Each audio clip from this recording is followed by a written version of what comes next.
Hey, everybody, welcome. We are about ready to play Pathfinder 2E for the first time. This is a one shot that we put together, and me as a new DM to Pathfinder 2E, and we have a couple of our regular players coming in to give this a shot. We are going to have three players here. So we're going to have Nate. Say hello, Nate. Hello, Nate. Hey, nice. You're already following instructions. That's good. Well, Mike. Yeah. What's going on? And Graham is here. Awesome. Hello, Graham. Also in the peanut gallery, he's joining us for a little bit because he's curious, but he's not going to be able to stay forever, is Zach, who you may know from our Lost Minds of Felnover game. So say hi, Zach. Hey, everybody. Yeah. So Zach's kind of going to stick his nose in and listen in for us. The voice of the ether. If we get to combat or something, he may actually grab a character. We're going to be playing 3 PC classes today and 1 NPC class, but the NPC class is mostly going to be run by the players, so I'm not going to run him. So that'll be really cool. So let's just kind of go around and give the briefest introduction of your characters, since we are new to it and we probably couldn't do a detailed description of it anyway. So let's start with Mike. Mike, why don't you give us an introduction of who you're playing today for this mini game? So I'm playing Whisper, a cavern elf, ancestry and heritage, rogue, with the thief racket as far as her or his, it doesn't matter, as far as their racket, right? Cool. Because thieves have a like a subclass kind of thing going on. Sure. I will say that because this is our new game, we're sticking to the core rule books. There's a lot of cool rule books out there, but I recommend to all new players that they stick to the core rules for your first game or so. And then you can expand out from there. It just, especially as a game master, unless you're an avid reader and just love to read endlessly, which is cool. For me, I found just learning the core rules and everything was a lot. So let's kind of go back to, let's go as we introduced everybody. Nate, why don't you show us what you're playing today? Yeah, I'm playing Gnome Sorcerer named Glippyson. He's son of Glippy as well. He's a Fey Touch Gnome Sorcerer. Background as a fortune teller. That'll be interesting. Small dude, of course. And looks like he's got a few different types of spells, which will be fun. So innate spells, focus spells, and then your normal sorcerer spells, both cantrips and level 1s. So cool. And that's awesome. And then let's go to Graham. Graham, what are you going to bring in? Oh, I've got Tholar. He's an elf ranger, a cavern elf ranger. And, well, he's just kind of fallen into my lap, and we'll see how he develops. But, he's got some pretty cool feats. He's very fast. He's got this one I'm looking at, this nimble elf, so that increases his speed. Dark vision, of course. Hunted shot, so it takes 2 quick shots against somebody I'm hunting. Nice. Yeah, so that's really awesome. So, yeah. And all these characters were made by Mike, I think, right, Mike? Yeah. So Mike literally put the characters together and handed them out. So they're kind of like they were handed to him just before we started and said, "Here's your character." So if we have a question, we're gonna ask me. I know them instantly. And then the voice, then the voice of the ether, Zach. He's also he may help out with the NPC. So Zach, why don't you just introduce our NPC for us, since you are in the ether somewhere, if you're out there. Do I need a Ouija board to communicate with you? Yeah, I mean, it would be useful. I think that's probably a good idea. But even without the Ouija board, Thorfinn is a dwarven fighter. You know, that goes in with all those kind of things. He's got a nice big old axe that he's coming in to fight with. If need be, I'm ready to jump in, but I'm ready to learn. I'm very excited to learn a little bit more about this system, as I've never played Pathfinder, and I've definitely never played Pathfinder 2E. That's cool. Glippy's got the fortune teller background. I'll look for a Ouija board for you guys, and we'll figure this out. We'll get it going. Nice. Well, that's good to know. So Zach will be here for just a little bit of time, and then he's going to bolt. But however long he's here, we'll have him with us. So just before we get started here, if you want to take a moment and like and subscribe, that'd be fantastic. We're a tiny channel, but we could always use a like, and we definitely can use a subscribe. Thank you very much. And absolutely comments. Yeah, Definitely comments. yeah. Let us know below how we do. Especially if there's like some weird rule that we totally messed up. We'll learn, but also anybody else watching this who reads the comments below will learn where we failed ourselves. This is a homebrew adventure, so it's not a stock out of the adventure pack or anything. And we just designed it with a series of encounters surrounded by a loose story. Okay, we're going to take place in the standard Galorian world. But I didn't do a huge amount of research yet on all of the lore. So we're just going to sort of take the bullet points and make it up as we go. So let's get dirty and make mistakes. Yeah, so let's get started with this game. So the group of you are in a small town called Falcon's Hallow. It's a town in the Darkwood Vale in the nation of Andoran. So that's and if you look on your sheets, you'll see you have one handout that has the kind of where you are on the map. The settlement sits only a short distance from the Dark Moon Woods and is little more than a logging village, comprised mostly exclusively of lumbermen in the employment of the Lumber Consortium and their families. Families are a big part of this place. With a few exceptions, the buildings and their inhabitants belong to the consortium and who are totally dependent on overpriced goods delivered by the organization. Your group of players have all lingered in and about Falcon's Hallow for a little bit of time. You are now hanging out in the local tavern. So now you're in the tavern, the Wet Warg, hanging out, drinking some suds, and having a good old time. As you sit amongst each other, are you going to do anything more than drink here in the tavern? Well, let's take a look around. Whisper's always up for an opportunity. This inn is overflowing with lumbermen and women who are enjoying themselves after a long week of work. It is actually the end of the week, and they are enjoying a little bit of peacetime as they work many hours throughout the week to deliver the lumber for the Lumber Consortium. They are relatively in good spirits as the more the drink flows, the higher the energy of the room gets, and people are having a good time. But it is early day still. It is not evening, and people are just enjoying the day. So right. Whisper's going to look for a mark. She is a thief rogue, the thief kind of subclass, but she doesn't want to do any day laborers or any kind of working man. She has a bit of a code, steal from the rich kind of thing. So what is your perception bonus? 6. You want me to roll a perception? So normally in this game, I would be rolling those, but I think for this one, that's right. I'm gonna have you roll it because I think we're all learning, and it's okay if you don't know. What'd you get? 22. All right.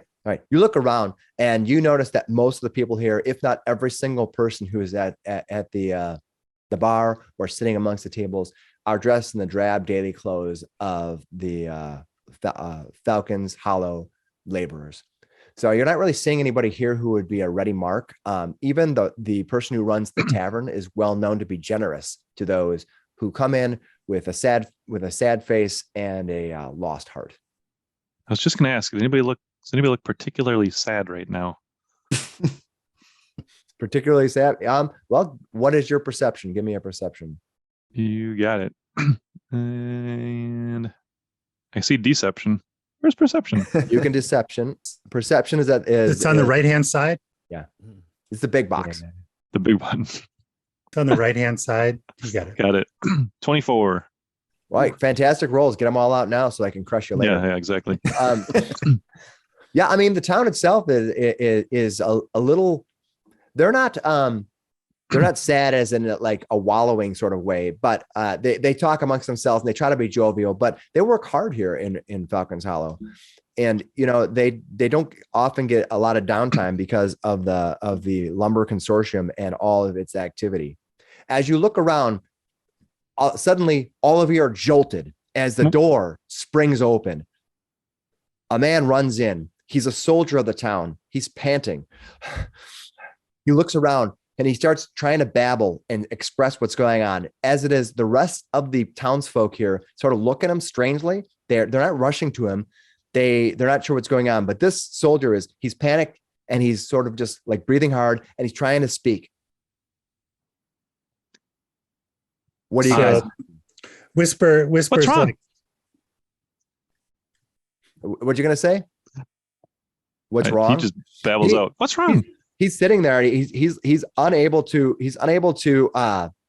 get it out. He's unable to breathe practically. He's so in shock right now. I'll grab my beer off of the bar and I'll jump off the bar stool and run over to him. And I'm like, here, drink this. All right. Then tell us what's wrong. Nice. So what I want I'll you use to, my diplomacy. Huh?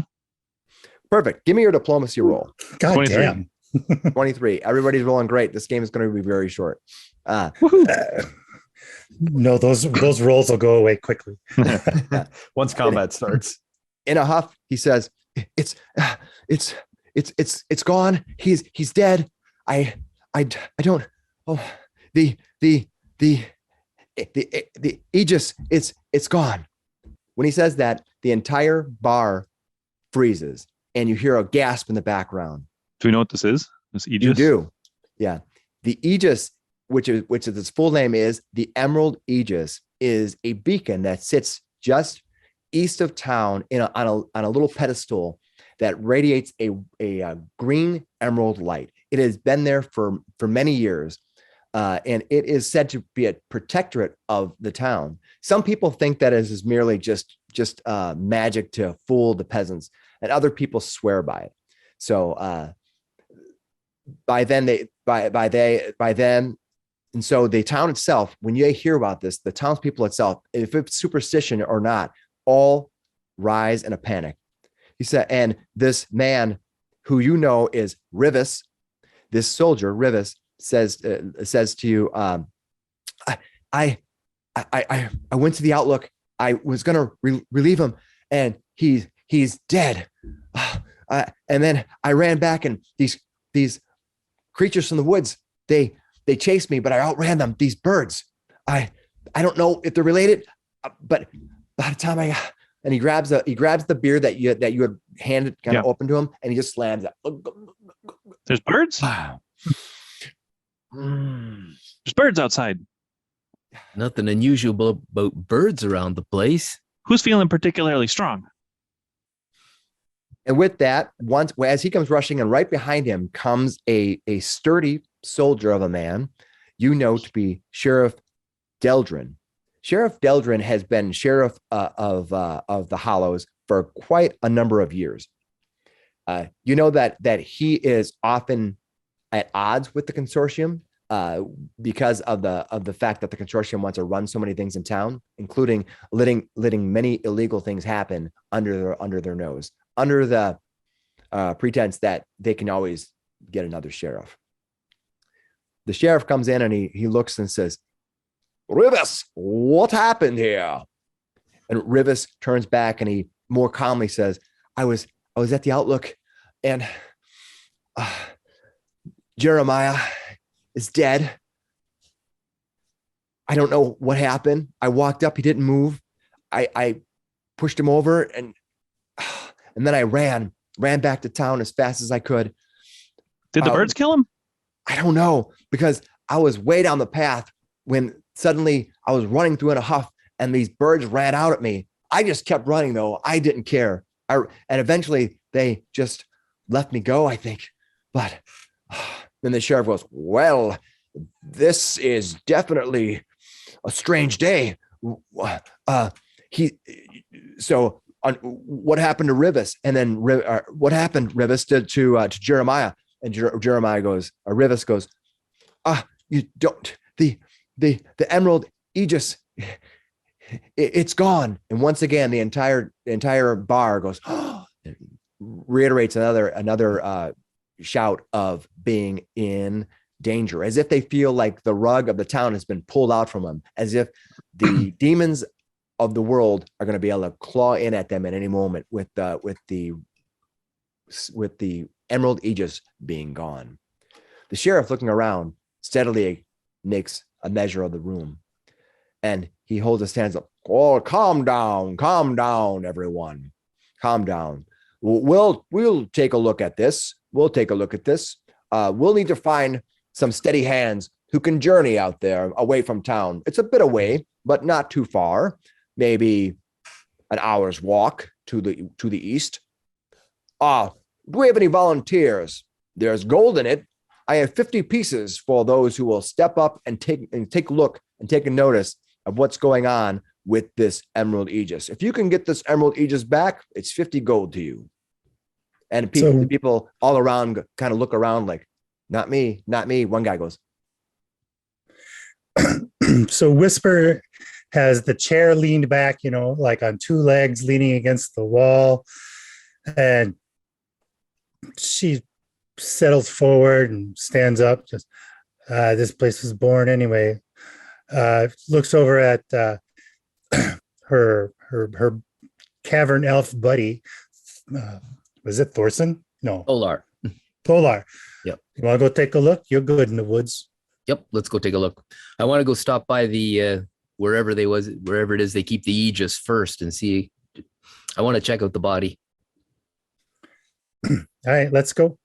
She pull out her hand crossbow, make sure it's loaded and easy access. Sure. And slinks outside to wait. Can we do sorry, go ahead. Go ahead, Graham. All right, I was wondering if we can do a sense motive on this this Rivis, just to see if I can sense if he was like I don't know, making up any part of his story. Is that society? I am not sure. I feel like we should have a better handle on the actions. So the GM attempts a single secret perception check for you and compares the result to the deception DC of the creature. And then it's got the 4 stages: critical success, success, failure, and critical failure. Perfect. All right, let's give that a roll and see what happens. I'm going to roll that one in secret, though. Okay. All right. You look at this Rivis, and he seems to be definitely in a panic. He doesn't seem like the type of person and a few numbers of dealings with him here in town. It never told you that he's been someone to make up these stories. You think that this there's at least some merit. Now, whether anything he's missed or misinterpreted, who knows? That's kind of up to you to find out. So he doesn't seem like he's maybe that he may be murdered or anything like obvious like that. I'm not getting anything really shady from him right now. Okay. Yeah, you don't think that he is in fact the murderer or that he's hiding that. Okay, sounds good. All right, are you going to join them? Yes, definitely. We must investigate. What about you? He points over at the what's this guy's Thorfinn. Yeah. Oh, yeah, I'll come along. Yeah, come on. You can be in front. I'll be behind you, and then that way I won't get hit as much. No, of course. Let's go. The sheriff says, "Well, if you like, you can always stop over at you can always stop over at Laradan's. She has some spirits and supplies if you so need it." Let's check the crime scene first. All right. Very well. Well, be on your way. And if you can bring back proof that our favorite and beloved Emerald Aegis is safe and sound, I will definitely have this 50 gold pieces of coins to split amongst your group. All right. Are you going to head out to the platform? Now, you know where this is.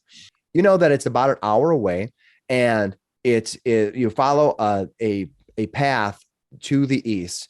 Not many people travel there, though. The fact that there is the Emerald Aegis is there is just the fact that it's there. There's nothing else there. It's kind of out in the middle of nowhere. Nobody has really bothered with it in years. A lot of people tend to think that it's just like a light spell. You know, some people have investigated it and they've not really seen anything. If it was valuable, people would have just left it, stolen it years ago. But you pick up arms and head out of Falcon's Hollow to the east. You travel around. You travel to the east for about 40 minutes or so. You're walking in a line.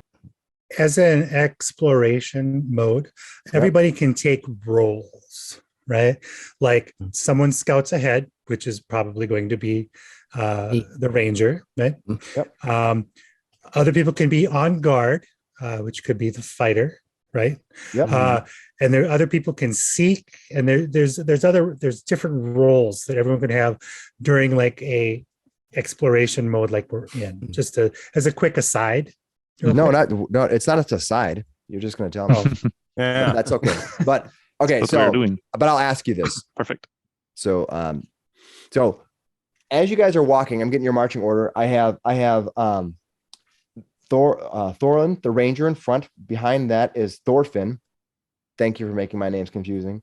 Then there's Glippinson, and Whisper is in the back. Is that how it is? Walking on the road. That's fine. So as you are traveling cross country, you've been traveling for 40 minutes or so. Everybody can take a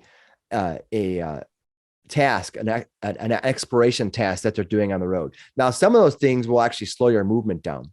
And so being on the road for 40 minutes, you may not have made that much progress depending on what you're doing. So you can think things like avoid notice, which would be you're all trying to sneak. You can defend, that kind of stuff. So detect magic continuously if you have the spell. Follow the expert. Hustle, which means you're just running, but you're basically running with blinders on. Investigate, repeat a spell, scout, search. And everybody has different tasks they can do. But your group is going to move as slow as the slowest person. Oh, wow. So detect magic is a 2-action thing. So you're saying in theory, but it's a cantrip. So I could just keep doing it, but I only have 1 action of movement in every turn. So we go at like a third speed then. No, basically. you move half your travel speed. All right, fair. So everyone can kind of do whatever they want to do. But it's a duration of 5 minutes. I'd probably cast that every once in a while. So you're going to be maintaining a spell or whatever it is. No, the detect magic is a separate item on the list of items for exploration mode. There it is. It's casting a spell. So that's cool. So you're going to move at half speed. Whisper, what are you going to be doing on the road? I'm going to just kind of gather information. Are you going to search? Yeah, I'll search. I'll just keep an eye out. You look for concealed hazards and so on. Yep. You can usually make an educated guess as to which locations are best check and move at half speed. Cool. Our beloved dwarf, our NPC, the voice in the ether. What would you like the dwarf to be doing? I feel like he is keeping his eye out, but he's trying to be very ready for battle. Okay, so you're also gonna be kind of searching for things. I really thought that hilarious if you just hustled and you got there twice as fast as everybody. Yeah, he's rushing ahead. Dwarves are really better for sprinting. Yeah. He could hustle and he would keep up with us at that point. That's great. And then last we have is what is it? What is it? Thortar? What is it? Tholar. Yep. Last we have Tholar. Tholar, what are you gonna do? I'm taking point and I'm doing the scouting. So I'll kind of keep my eyes on the ground and look for anything unusual, check for tracks. Okay. So what I have 3 people searching, so I'm gonna get some perception rolls. Well, scouting is different. Yeah. Right? Well, are you scouting or investigating? You said scouting. Basically, you're watching for danger and moving at half speed. Yeah, and it gives you a +1 to your circumstance bonus for initiative, which is nice. Okay. Correct. Yeah, but then you don't get a search roll per se. Okay. So you're basically looking out for like danger, not so much for treasure chests. Cool. So that's what exploration mode is. And anytime you're on the road together as a group, everyone kind of can choose what they're going to do as part of their exploration mode. Sometimes it's explicit. Clearly, if you're just fast forwarding through the adventure to the next stage, you don't have to do that. But we're all on the road. All right. And it's potential danger around in these parts. That's right. All right. As you are about 40 minutes down the road, you are are quite a little bit of distance away from your target right now, because it is in fact moving faster. Whereas you think that other guard was running, he was probably hustling throughout the whole thing. So he was probably running as fast as he could. As you do so, Whisper is walking through the group, and you're all looking around, and you see that Tholar, he has your bow is out, I'm assuming, right? Yep. You're walking ahead of you, and you're kind of keeping an eye out and kind of moving a little bit with trepidation.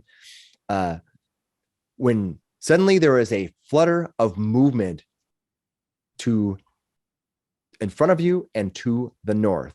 And I'll bring the map up. All right. So the map is up. I want to put you guys in your marching order as you are on the road right here. Heading to the east. Yeah, you're heading to the east. And I'll Alrighty. bring the map down a little bit. So I hear something over here-ish. No.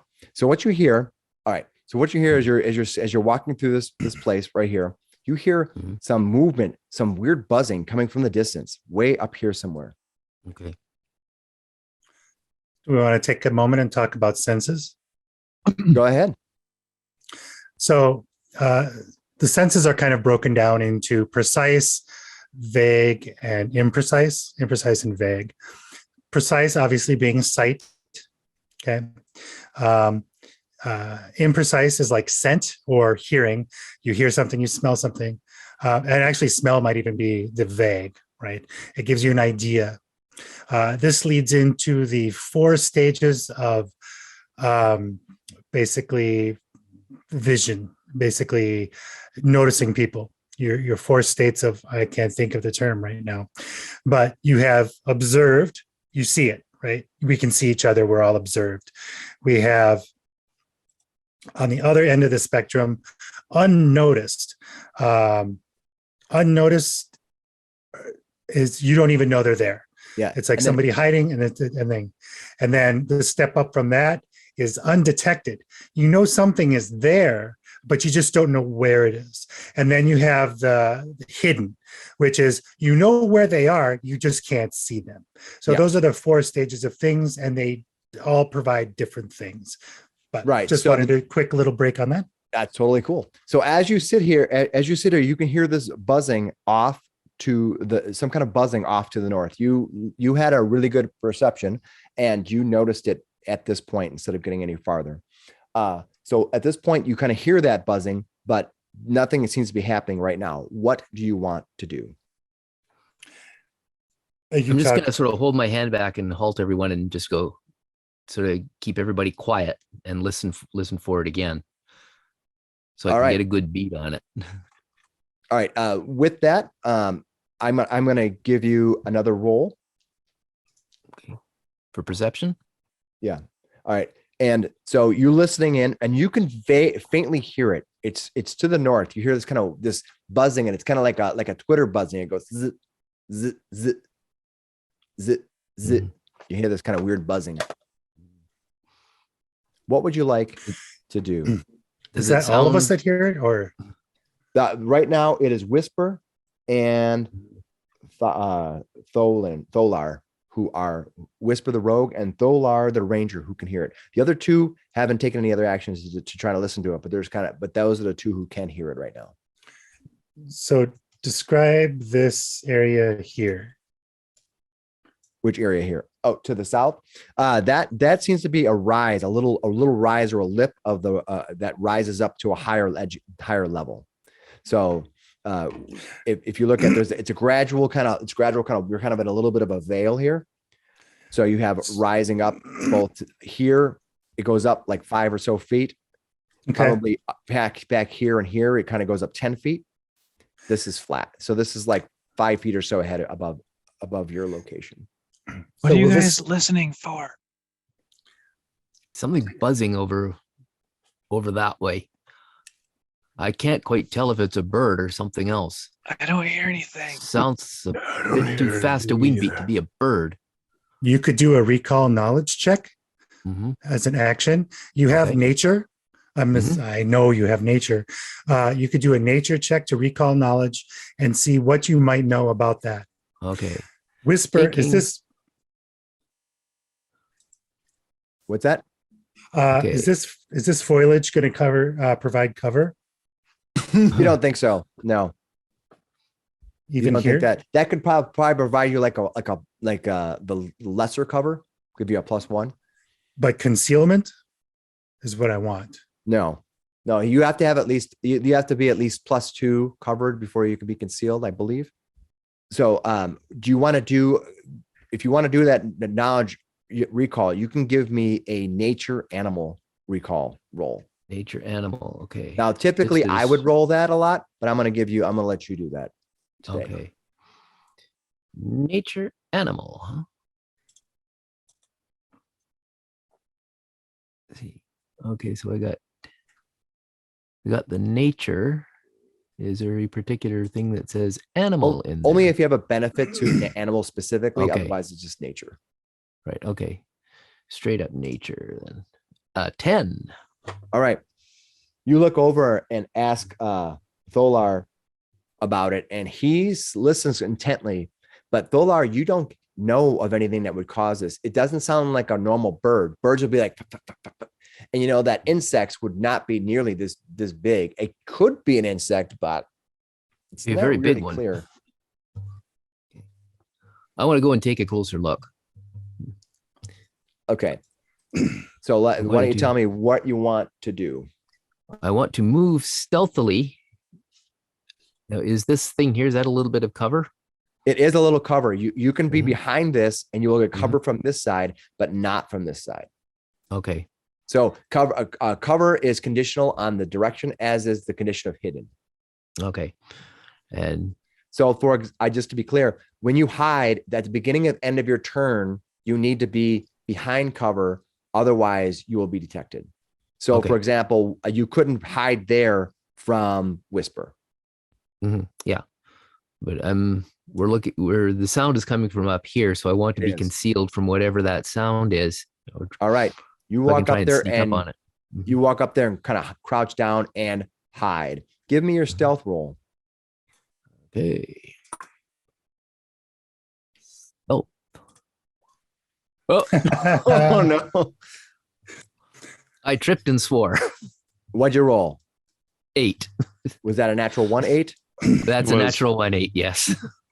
Okay. So what happens is what you try to do to hide from somebody is you take your stealth and you have to defeat their flat perception. So and what that basic perception or flat perception, a lot of times it's like that passive perception.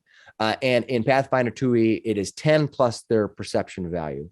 So your stealth is trying to beat whatever the perception value is. Now you rolled an 8, right? Mhm. So that would mean they'd have to have a -2 perception or not. But then you also rolled a 1, right? Mhm. Yes. That's So one less. so now that's even one worse than that. So now you had critically failed your stealth.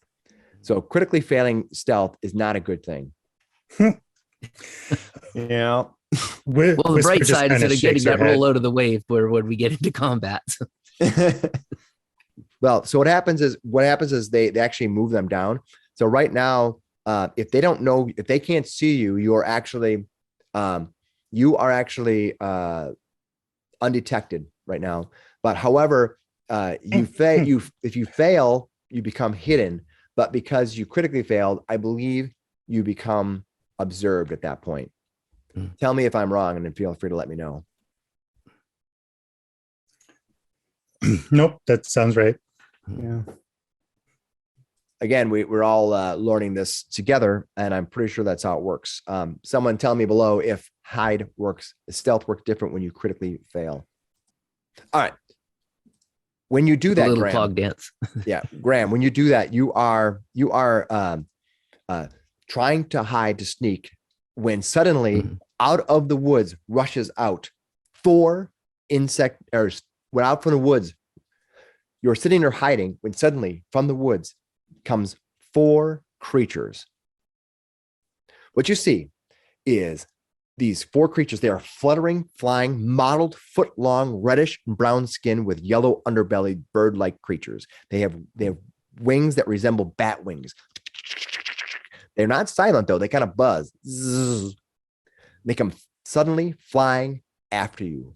We're going to roll initiative. Now, Graham, you're going to use your stealth as your initiative. So Graham's stealth is 8. So that's cool. Going at 8. Yeah. I'll have the rest of you who I can work with it. suddenly look up to see this are going to roll initiative as well. And the creatures are going to roll perception. And we're just using perception for our initiative. Your default is perception, but it can change situationally. Yeah. So Whew. Not bad. nice. So all right. So Thorfinn, what'd you get? I got a 14. 14. Nice. And Glippy? 22. Glippy is quickie. And Mhm. Whisper, what'd you get? 19. 19. Good job. All right. Glippy, you're going to actually go first, followed by Whisper, followed by the creatures, and finally by Thorfinn and our really sneaky Tholar. Wow, I'm gonna have a hard time. Okay, so Glippy, you know these birds suddenly start moving. Now there's no real rule of, because you haven't detected them yet, of what's going on, but what you can see is everybody else gets tense. So there's a couple of things you can do. You can delay until something happens, and if you delay, you can delay up to an entire round. That if you want. Does it take one of your actions to delay? Nope. I didn't think Nope. so. So you can delay until later in the round if you want. Because So right now you said I don't see nothing's them yet, happening. right? So yeah, I would say by default, the best thing someone could do is delay. But I don't want to take away your agency. So basically what happens is something is happening, but you don't know what yet. All right. Well, yeah, so he's a little jumpy and he knows this is a scary environment. So what he's going to do was cast shield for himself, Okay. which will last for 1 round. It's a single action. And basically it's a magical shield of force he raises. It counts as using the raise a shield action. So I'd have a Perfect. +1 to my AC until the start of my next turn. It doesn't require hand to use. What else? And then since he saw, who walked up over there? You saw that. The ranger, Yeah, you saw that. Tholar. Tholar. Yeah, he's gonna take another second action for a second spell and ask for divine guidance, granting Tholar a +1 status bonus to 1 attack roll. Well, I have to choose. It's attack, perception, or saving throw or skill check. They choose. They choose. Okay, I'm gonna call on the divine and ask them to give our glorious ranger some guidance. Okay. And Is that 2 actions or 1 action to cast guidance? That's 1 action each so far. And then I'm just going to, let's see, where am I at here? I am in a pretty good spot. I'm just going to run up to here and get sort of behind the bush. Now that means that Tholar is immune to your guidance now for 1 hour. Okay. Okay. Perfect. You do that. That brings us to Whisper. Whisper, you know that bird, those buzzes are coming from over there. But again, you're kind of having this problem where you don't know what's going on. If you have a defense you can put up, that's great. Whisper will move to here. She will draw her hand crossbow that she made sure was loaded before we left. Sure. And then she is going to hide. All right. Do you want me to roll it? Yeah, you can go ahead and roll the hide. That's just to see if they don't see you while you hide, assuming that they are detecting you. What'd you get? Nat 20. Nice. Perfect. That's a good hide. So 27. 27. All right. You don't even see you. I know, right? Where'd I go? Oh shit. Yeah. All right. It's now their turn. They're going to come flying out of there. They have a speed. They have a fly speed of 30. So they're going to come flying out of there, and they're going to be moving at a good clip. So the first one moves out. Now remember, did you remember at diagonal speeds you have to alternate 5, 10, 5, 10? Okay. Yeah, I move at 35. So And I'll drop him on the map. I'm really fond of the nimble elf Yes. feat, ancestry feat. Yeah, that's cool. All right. So you should see at the very end, you see this bird come flying out of there. So he does one flight. Okay, if you got them on another layer, I don't see them. You should There's be able one to- way up Yeah, here. it's- Yeah. Yeah. you gotta Oh, I throw got it you. Okay. It really is hidden. Yes. up. Then it takes a second move to fly to there. And his third one is going to fly up to you.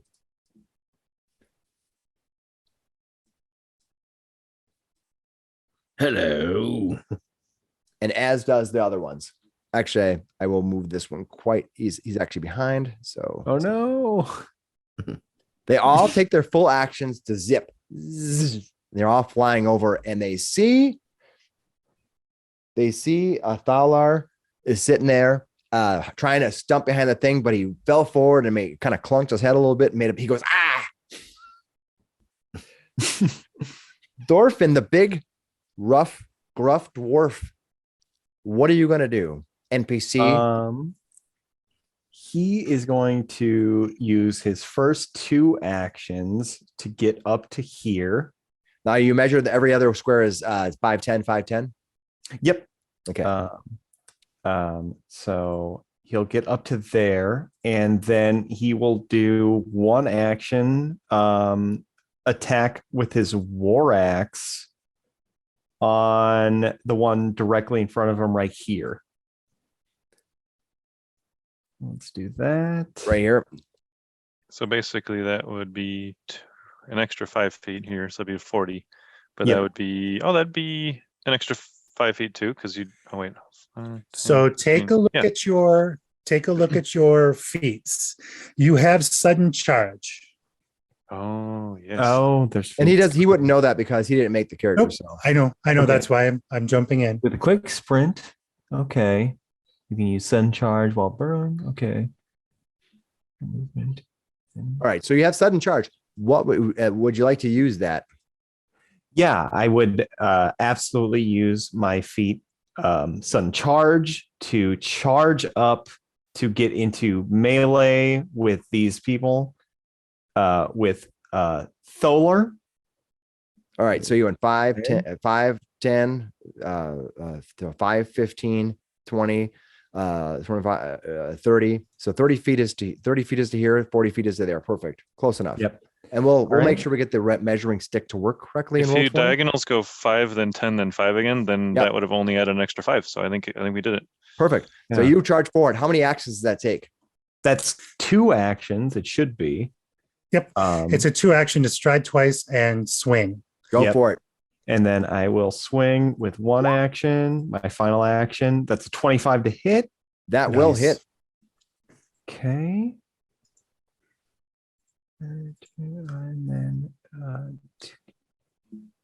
And then that's 7 slashing damage against 7 this slashing. one right in front of me. All right. You hit So that. did it only take you 2 moves to get there, or did you have to move and then sudden charge?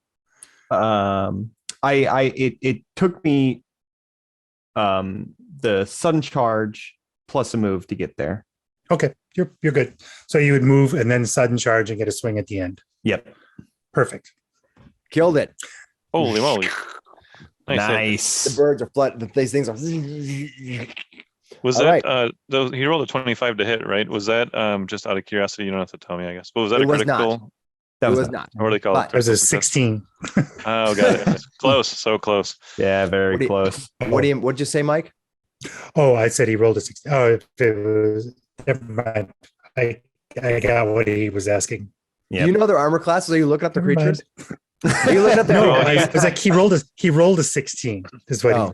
what the 25 I was. said I was asking about a 20. We still got D&D on the brain. Oh, Right? Yeah. Okay. But I'm I messing. purposely gave the dwarf sudden charge because he's fucking snail. So Yeah. that's why he got so it. slow. All right, Thalar, you had been sneaking up in your expert ranger style when you suddenly somehow lost your footing and reached forward and snapped the twig, made a loud noise, did something And terrible. then I belched. Yeah. And these creatures came flying out. Zzz. And suddenly from the south of you, this dwarf comes sprinting up. Smashes one of them. What are you going to do? You have a bow in your hand and you're within melee range. And you have guidance. +1 to 1 attack roll, perception check, saving throw, or skill check. Okay, so Tholar, what are you going to do? So I've got my bow in my hand. I guess I'll take a shot at this one over here. All right. If this creature did have the ability to do attacks of opportunity, he could take it against you using your bow, but they do not. Okay. So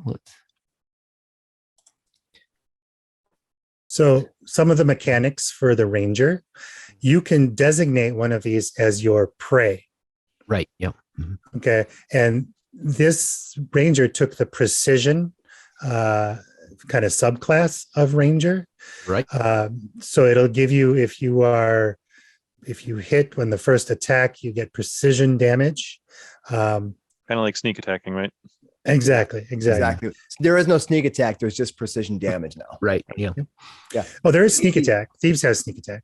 But But I it mean, generates but it's precision considered damage. yeah, Yeah. it's all considered. So if an enemy is immune to precision damage, your sneak attack won't hurt them. All right. So go ahead and make your attack. Okay. And that's Don't forget you can add a 1 time +1. okay. That's a What'd you roll? 12. I rolled a 12. And then you're going I to add. think I'll use- you- I'm gonna add the +1, make that a 13. all right. You make it a 13. You reach up with your arrow. These things came on real fast. And sometimes, even though you are a amazingly fantastic ranger, these things flew at you fast, and you kind of fired up, and you just kind of fired up into the air, and your air goes flying off into the woods. Oh no. That's your first action. What are you going to do? Okay.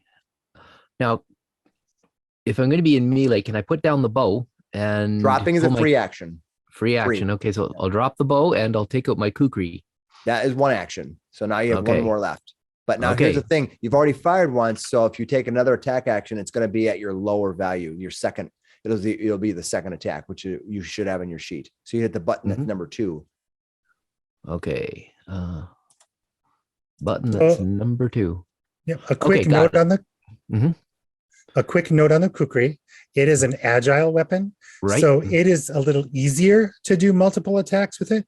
So instead of a -5, -10, it is a -4, -8 for those Yep. second Okay. and third attacks. Just make sure you FYI. hit your second Okay. on their button, your character sheet. Make sure it's the second attack. So that's number 2.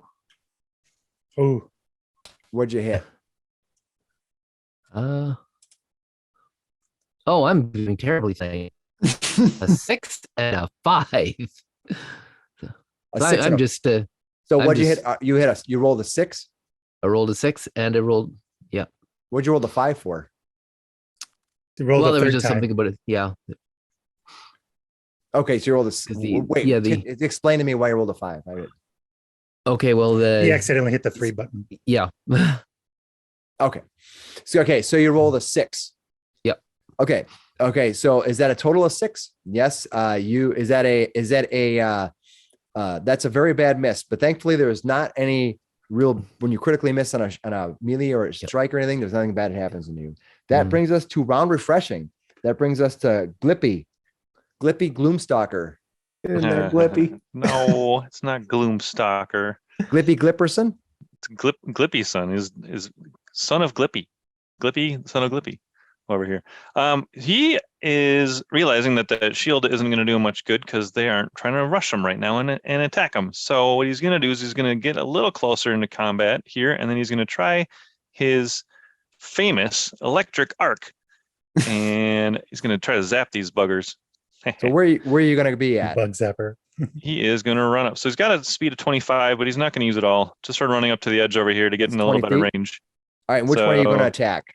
And we're going to attack the nearest one. So it's the one right in front of the elf over there. Perfect. And It has light interestingly- cover right now. Okay. which And means what does light anything cover else. do? Yeah, it gives them a +1 to their armor class because Gotcha. of somebody going in between. Now, I'm not sure how I'm gonna handle light cover for like 50 people in front of you. I'll determine that. But if there's one person, it's going to consider light cover. All right. Well, this is a cantrip on one of my innate spells, so I can continue to do that, I believe. Yep. Is that a as many spell times. attack? It is, and it's a 2-action thing. So let's take a look at what we got. It, I think, has a saving throw, reflex DC. Yeah, there it is. 17. So I And make a reflex DC. So it's not an Yes. attack. Correct. That's what I'm seeing anyways. I didn't have All right, any so- attack roll. So for the sake of learning, I rolled a 12 and my reflex save for my creature is +5 and that totals 17. So that's going to defeat your spell. So I just had one success. Does anything happen negatively if I succeed on that attack? Because sometimes even though I could succeed, something could happen to me. The thing that I'm curious about is it does say that an arc of lightning leaps from one target to another. You deal electricity damage equal to the damage. And then it's either 1 or 2 creatures. So I was hoping to branch it, to like have it leap from the first one to the second one there. Does it? What's the spell called? It is called Electric Arc. That Uh, is ye- all the details I got. I clicked into the channel there, Yeah, hold on. chat. Target 1 or 2 creatures, range 30 feet. Mm-hmm. I'm not sure what that means. I saw that spell before and I've heard that it's a good one. I think the second one just needs to roll a reflex as well, is what I would guess. I'll say sure. I mean, so we're not sure how that electric arc works because the statement says it's target 1 or 2 creatures, and nowhere in the description does it give it any more details, unfortunately. And they're both within 30 feet. So I was just going to aim for the first there and then the second one right behind them.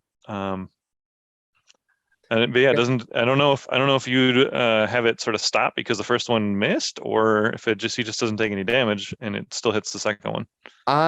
I think that would be a good question for us to look online to find out. But for today, I'm just going to say that I think that the best answer to that one is that if you miss the first, that you don't get to do the second one. That That's works what for I'm me. gonna say. He looks like a and little we'll- mini Emperor Palpatine. He's just like, we're gonna generate a whole bunch of questions for people to answer down below for us, or we can actually go look them up ourselves in this temporary game. Oh, All now right. where's the sport in that? Or we can just make it up. Listen here, bud. Okay, Whisper. What are you gonna do?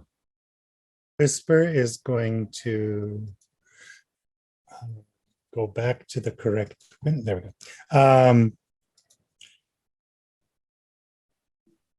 She should have concealment, or she should be undetected. Yeah, she's undetected right now, which means that they are flat-footed when you attack them. Yes. So she will fire her hand crossbow. So they have a -2 to their armor class right now because they're flat-footed. Yep. And come on, switch over. I roll a 14. All right, because they have a 16 armor class, but they are flat-footed, they actually hit. Go ahead and do your damage. All right. So 3 points, and I do get the sneak attack for an additional 3 points. So you get sneak attack for ranged weapons. As long as it's the one right in front of the dwarf, as long as I'm within 30 feet. Okay, perfect. And then what is Which your I sneak am. attack damage then? 6 total points 6 total. Okay, perfect. for both. Killed it.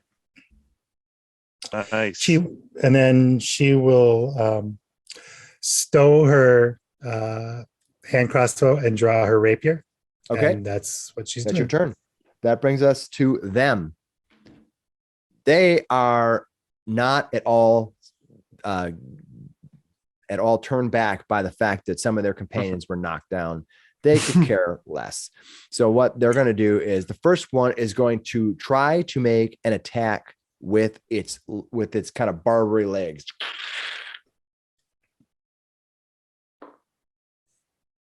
And I am going to attack Thalar, and I'm going to try to hit an armor class, and I hit an armor class of 18. 18. What is your armor class? My armor class is 18. All right. When he hits you, it grabs onto you. It's just doing like a grab attack effectively, but it's just a melee attack.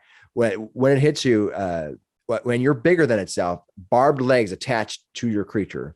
At that point, it's going to use its next action to try to drain your blood. Oh, I thought you were going to say impregnate him.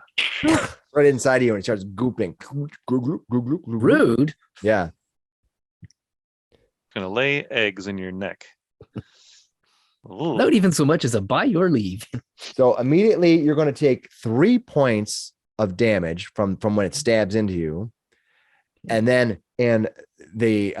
just for game terms, that the blood seeker seems stronger from it. Oh. Now you are under the condition drained 1. Okay.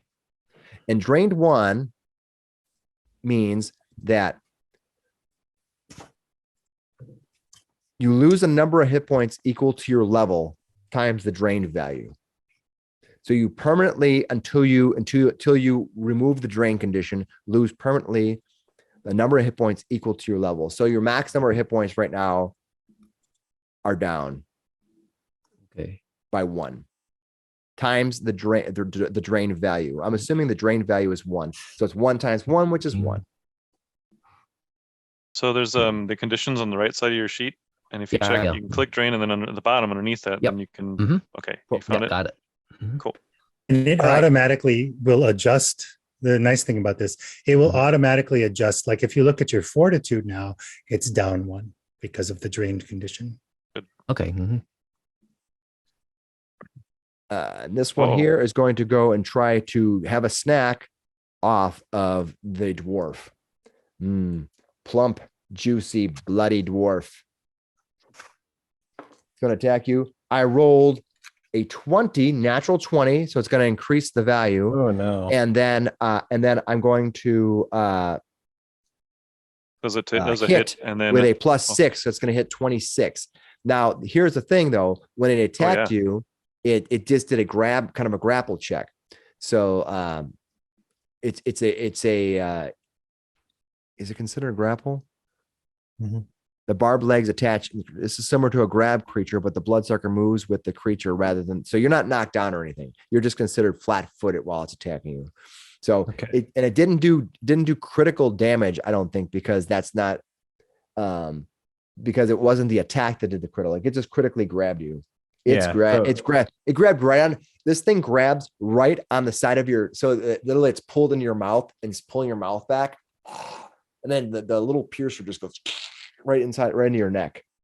Okay. So and when it does that, you immediately take 2 points of damage and you are drained. Oof. Okay. All right. Got that added. Not great. And this thing is, you're like, oh God, and your lips being pulled to the side as this thing grabs onto you. The bat wings flapping in your face. That brings us to Thorfinn. Thorfinn, what are you going to do? He's going to attack the one across from him right there. Now you had this thing on your face, right? Are you just going to just leave it there? Is that the one that is on my face? Is the only? Oh yeah. There, yeah. That's the one. Okay, so you're gonna go ahead and give it an attack. Let's see. I want to see what it says here. The blood. See, it's flat foot. It's blood. While it is so the blood. It has a -2 to its armor class. If the blood seeker is killed or pushed away while it's. Yeah, is it like a athletics check to like shove it off me first? No. Like, go ahead. You can try to use athletics to rip it off, or you can attack it. I'll use my first action to try to rip it off and then attack it. Okay, so go ahead and give me an athletics check. That's a 17. All right, and I believe you need to defeat its flat athletics, right? Yeah. Is that what it is, Mike? Yeah, I think so. I'm looking it up right now. Yeah, but we can go with that for now. Yeah, I think you have to defeat its flat athletics to escape. All right, and its flat athletics roll is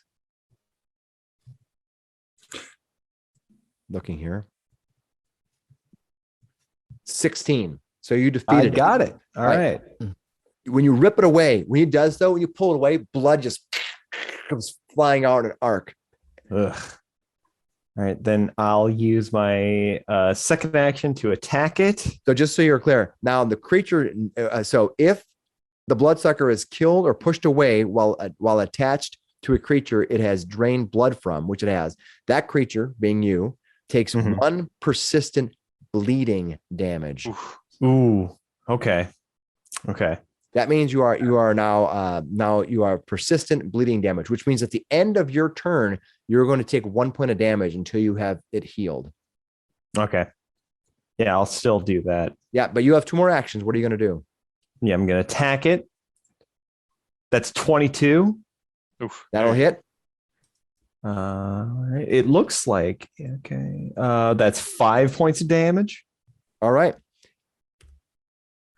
It takes that damage. When it does so, when you hit it, you kind of hit it, you see part of your blood inside of it come spewing out in this big bucket of goop. Okay, really low chance, but I don't know what else I can do. Maybe do. It's a first level character, so I mean, you're not going to have 20th level options, I'm sure. Yeah, I think I'm just gonna take my third attack against it. You know, it's very unlikely, but why not? So I want to be clear just to make sure we probably didn't do this, and that's okay. But that first athletic, that grab that you did is an attack action. Yep, So that I made means- sure to note that. So I made sure attack number 2 Perfect. action. Awesome. Yeah, I made sure to note that. A lot of So, moving parts. Yeah. Yep, So exactly. the shove action is against its fortitude DC, just for future reference. Okay. So you would have made it anyway. So it's not against its That's how to not break a against grapple. it. Is the shove. Grapple. Well, that's a shove. Yeah, that is shoving him away. Got it. Makes sense. And so the shove is against its 40. I didn't think about looking it up that way. I was okay. Thank Yeah, I you. was looking for a break grapple and I didn't see anything. Yeah. All right. So smart. I have the Archives of Nephis up. Highly recommend Archives of Nephis. Yeah, I have it up too, but you have to know what to look for. Okay, cool. So you pushed it away with your attack against its fortitude. Then you attacked it once, and you're going to attack it a third time technically. Yep. With the third attack, because of the -10, I only got a 1, so definitely not a hit. All right, that brings us to Lippy. Round 3. Ooh. It goes slow this first round, but I think once we answer all these questions, the rest of them will go fast. Yeah. Well, since this thing sort of flew around the elf and it's only about 5 feet away, I think I'm going to take that step over here as a move action. And I know that's a whole move just to go 5 feet up, but It is. it'll let me cast a chill touch cantrip as a touch spell. Perfect. Which siphons negative energy, and it can affect living or undead creatures in different ways, but this is a living creature, I presume. It is a living creature, yes. All right. Well, they have a fortitude save of 17 versus my. Wait a second, is that right? I would make a fortitude save, and I need to get 17 or higher to Yes. defeat it. Yeah. Yes, but I was looking at the damage, but it missed my. It did not include my Okay, Plus so one. I rolled a 15, and then spellcasting modifier. Go ahead. then the Bloodseeker has a fortitude save bonus of +5. So I rolled a 20. So I defeated your. So it's a basic. This is a basic save. So I believe then Half it's damage? safe for half, right? half damage. The damage that it shows on the sheet here is 1, but I think that's it. But it's set. So there's 2 modes, here, and I think basically it says that it would be 1d4 plus my spellcasting modifier, and that would be charisma, right? Yes. Mhm. For me. So and my modifier in my charisma is a +4. So 4 + 4, right? it would, yeah, exactly. So it should be a 5 points of damage. So half would be 2 of negative would be energy 2. damage. All right. So that was a simple success, right? Is what Yep, you're it telling me? is. Okay. Yep. That is Glippy. That is Whisper. Whisper, what are you going to do? You got both these. This one here is fluttering around. He's not being attached. This one here is attached right now to. Whisper will move to there. She's going to draw her kukri, but she's going to attack with the rapier. All right. And it is flat-footed because I am flanking. It's flat-footed when it's attached anyway. Oh, is that one attached? Okay. This one is attached. This one isn't. This. So critical success. I rolled a critical, right, 20. What, So I rolled a so you rolled 27. Okay, so that is a double critical success. Too bad they don't have those. Right. Heck yeah. And the beautiful thing about the thing that I took for the elf, my rogue, is that the thief is the thief subclass for rogue is the only class that gets to add their dex bonus to damage. Nice. That doesn't happen anymore for 2E for everyone except for this guy or this girl. And then she will do the sneak attack damage, 9 points, and then another 10, so 19 total points of damage. That's awesome. You cut it at that point. You rip it from Fowler's throat, kind of shoulder as it gets pulled out, and you are now Fowler at bleeding 1. Just By the way, so I understand what's happening real quick. You said it was 10. Did you double the sneak attack damage because it was critical? Yes, you double all damage. Yeah. It's not like even bonuses and everything. Yep. So actually, it should have been 28 points of damage. Yeah. So all total. I want to Yeah, remind Thorfinn, did you take a point of damage at the end of your turn? Yes, I did. Thank you. And then Fowler, you're going to take a point of damage at the end of your turn because you are now bleeding 1 and 2 get fixed. Yep. All right. That is Whisper. It is their turn. It decides it's going to flee. 15, Well, they're smart, huh? 30. Did it go away from Thorson, It went away from the fighter? yes. So The fighter does have an attack of opportunity. Go for it. All right. Yeah, I will do that then. So it is here technically right now. It's going to flee. So that is a 16 to hit. That's exactly what you need. It's at 8 points of damage. Oh, unfortunately, that poor little defenseless, creature who was sitting, fluttering all the way in the woods. La, la, la. It Turns around to flee I and mean, gets backhanded by wanted a to war cycle axe. a little- you could spare 8 to 15 points of hit points to feed him. Come on. I Yeah. think that's just being selfish. But Well, to be fair, he is still bleeding, right? yes. Yeah, just So bleed on enough. it. Yeah. All right. So how can you solve fixing bleeding? Good question. How does it stop on its own after any period of time, or do we have to do the medicine check? I Yeah, think I'm looking at it's that right just now. let me I think it says for the Bloodseeker.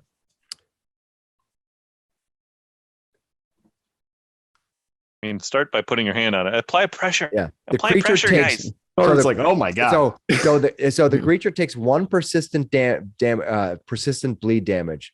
That's what it says. Escaping the attach or removing the Bloodseeker, escaping the attach or removing the Bloodseeker in other ways doesn't cause the bleeding damage. So the fact that you pushed it away, you basically ripped it out. You could have kind of grabbed it. Oh, okay. Using an escape artist kind of thing. Is there an escape artist now? Is that an athletics thing? It's breaking the grapple, yeah.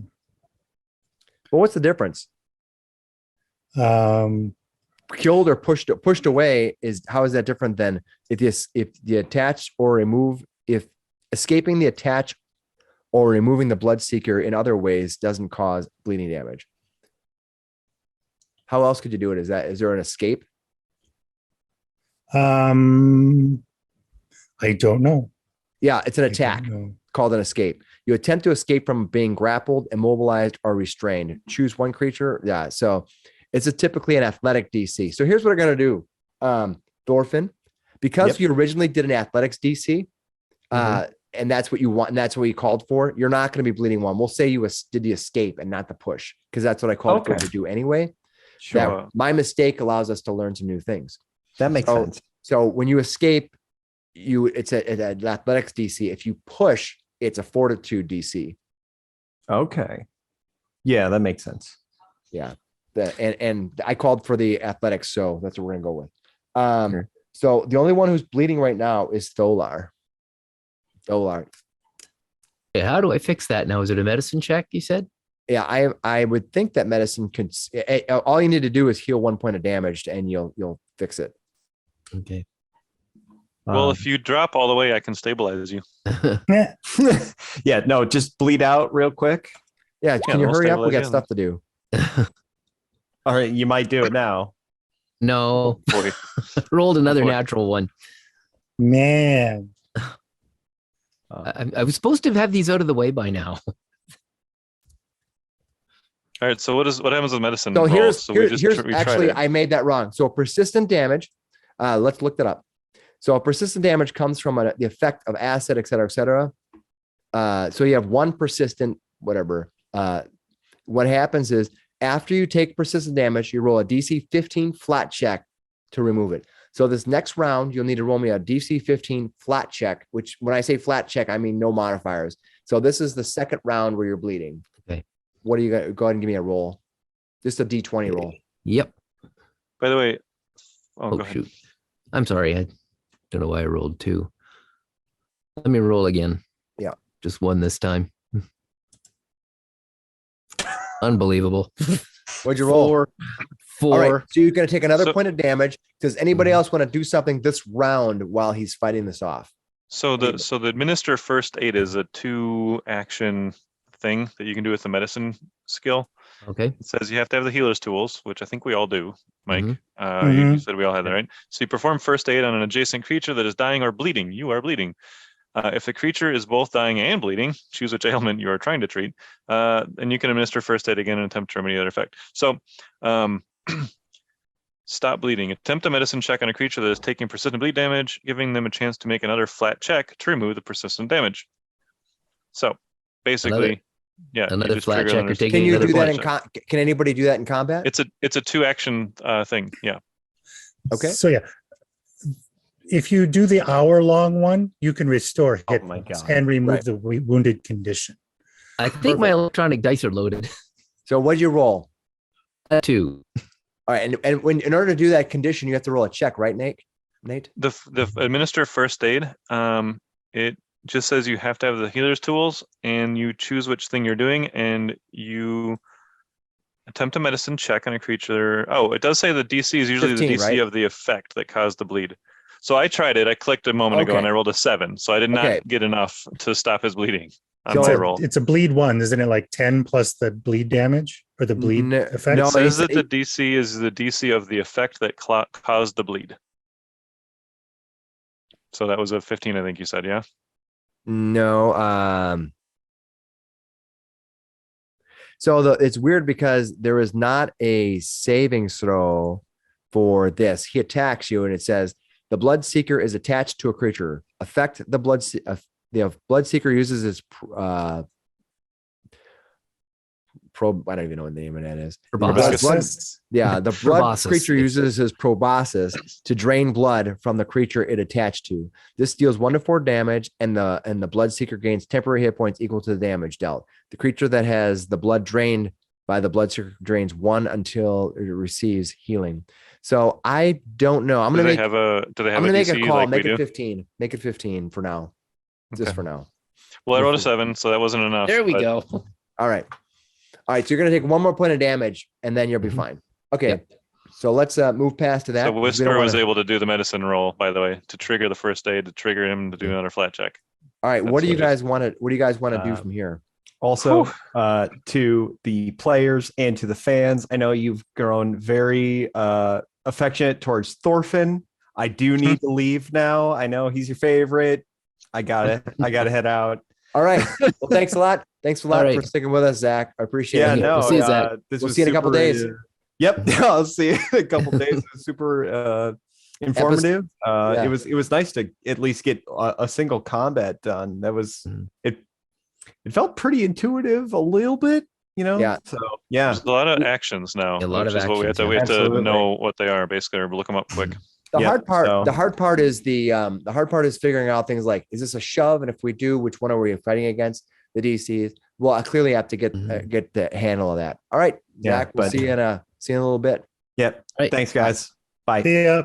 All right, now that Zach is gone, let the party start. Whew, I was waiting for that guy. All right. Woo. Okay. So what are you guys gonna do? You have these 4 dead creatures. And nobody's bleeding anymore. Nobody's breathing anymore. Yeah. Should we I wanna search them take- for loot?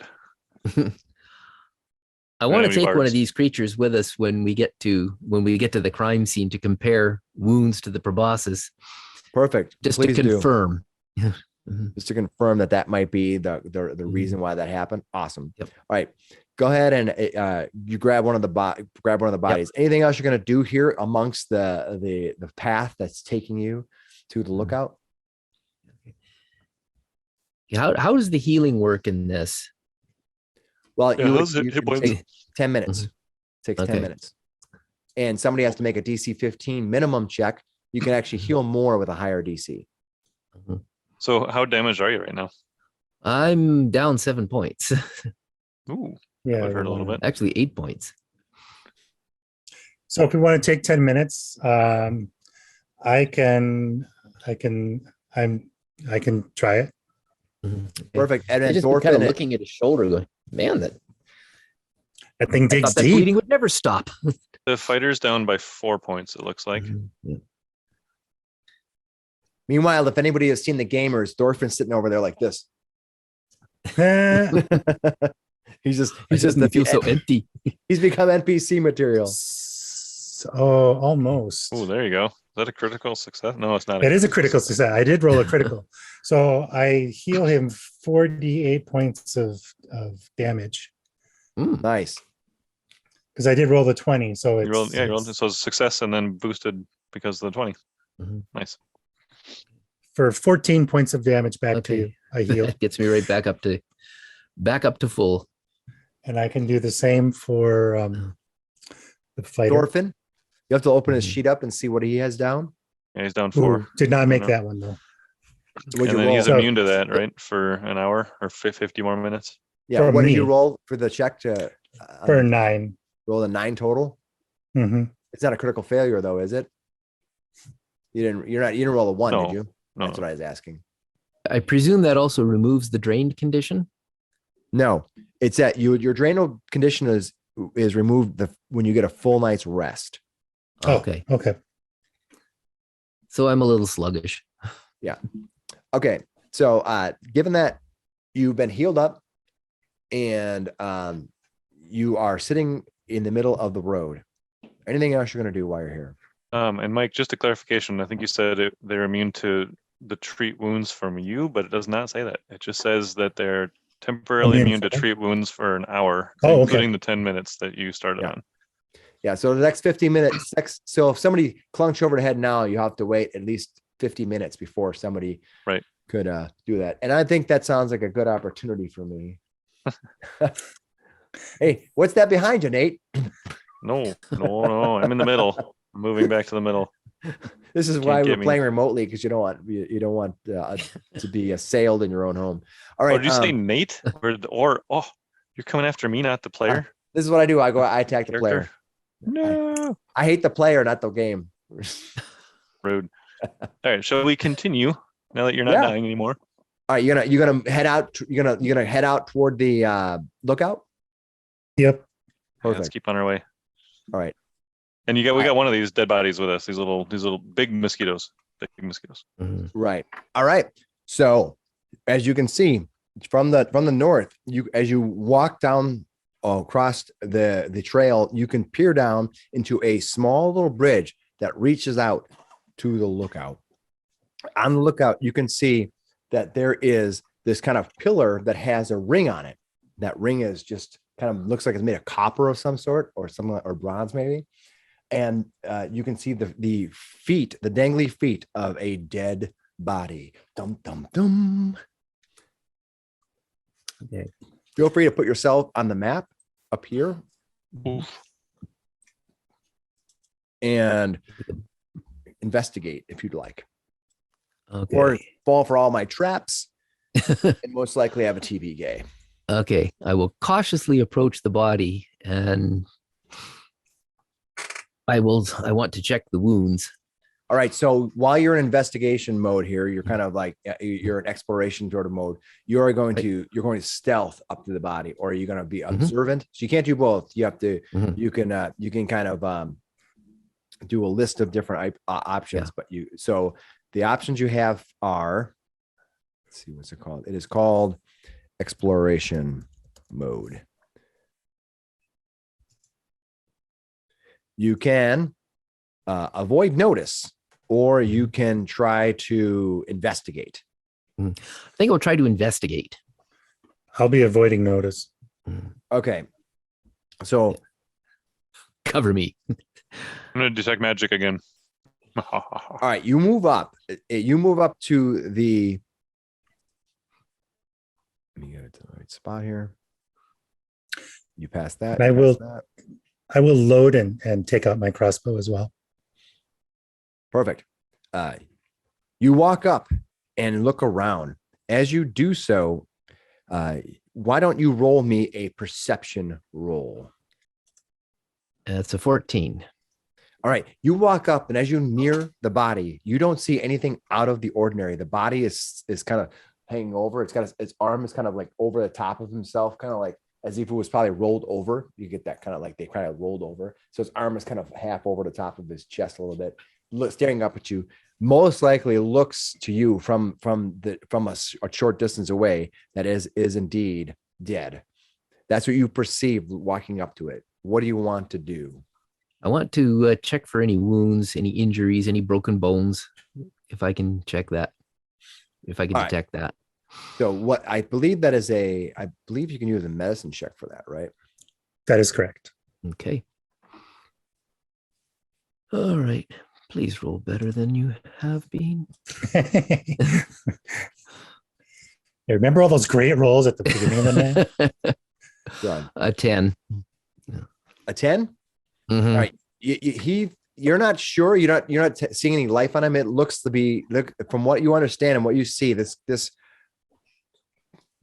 man looks to be dead, and he looks to be stripped of almost anything valuable on him. You notice that if he had armor on him, it's gone. If he had any kind of weapon or anything like that, it's probably gone. Yeah. That's what you can just see by just kind of looking around at him. However, as you were looking around and you never perceived it, you need to give me a reflex save. Okay. By the way, this was a recall knowledge check that we did on medicine to inspect the body. Yep. Okay. Oh, nice. 20. There you go. All right. About time. As you were moving around, the thought of your hand barely scraped something very, very almost thin as a feather edge of a feather. You kind of squeeze it and you just barely move your hand away, and you can see that it is actually a needle stuck in this dead person's neck. It's hard to see in the daylight.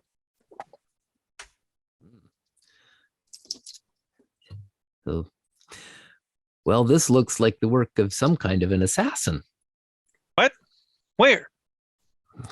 Well, somebody came along and very skillfully put this guy down and then made off with the Aegis. That would be my guess anyway. The Emerald Aegis normally sits on top of that circle that's up there. It sits on the top, and it's a green glowing orb. You've probably seen it before from a passing. You may have never come out here before, but if you're on the river is full of lumber traffic. Everyone who passes by kind of sees it. It's almost like a little mini lighthouse in a way. Right. What are you guys going to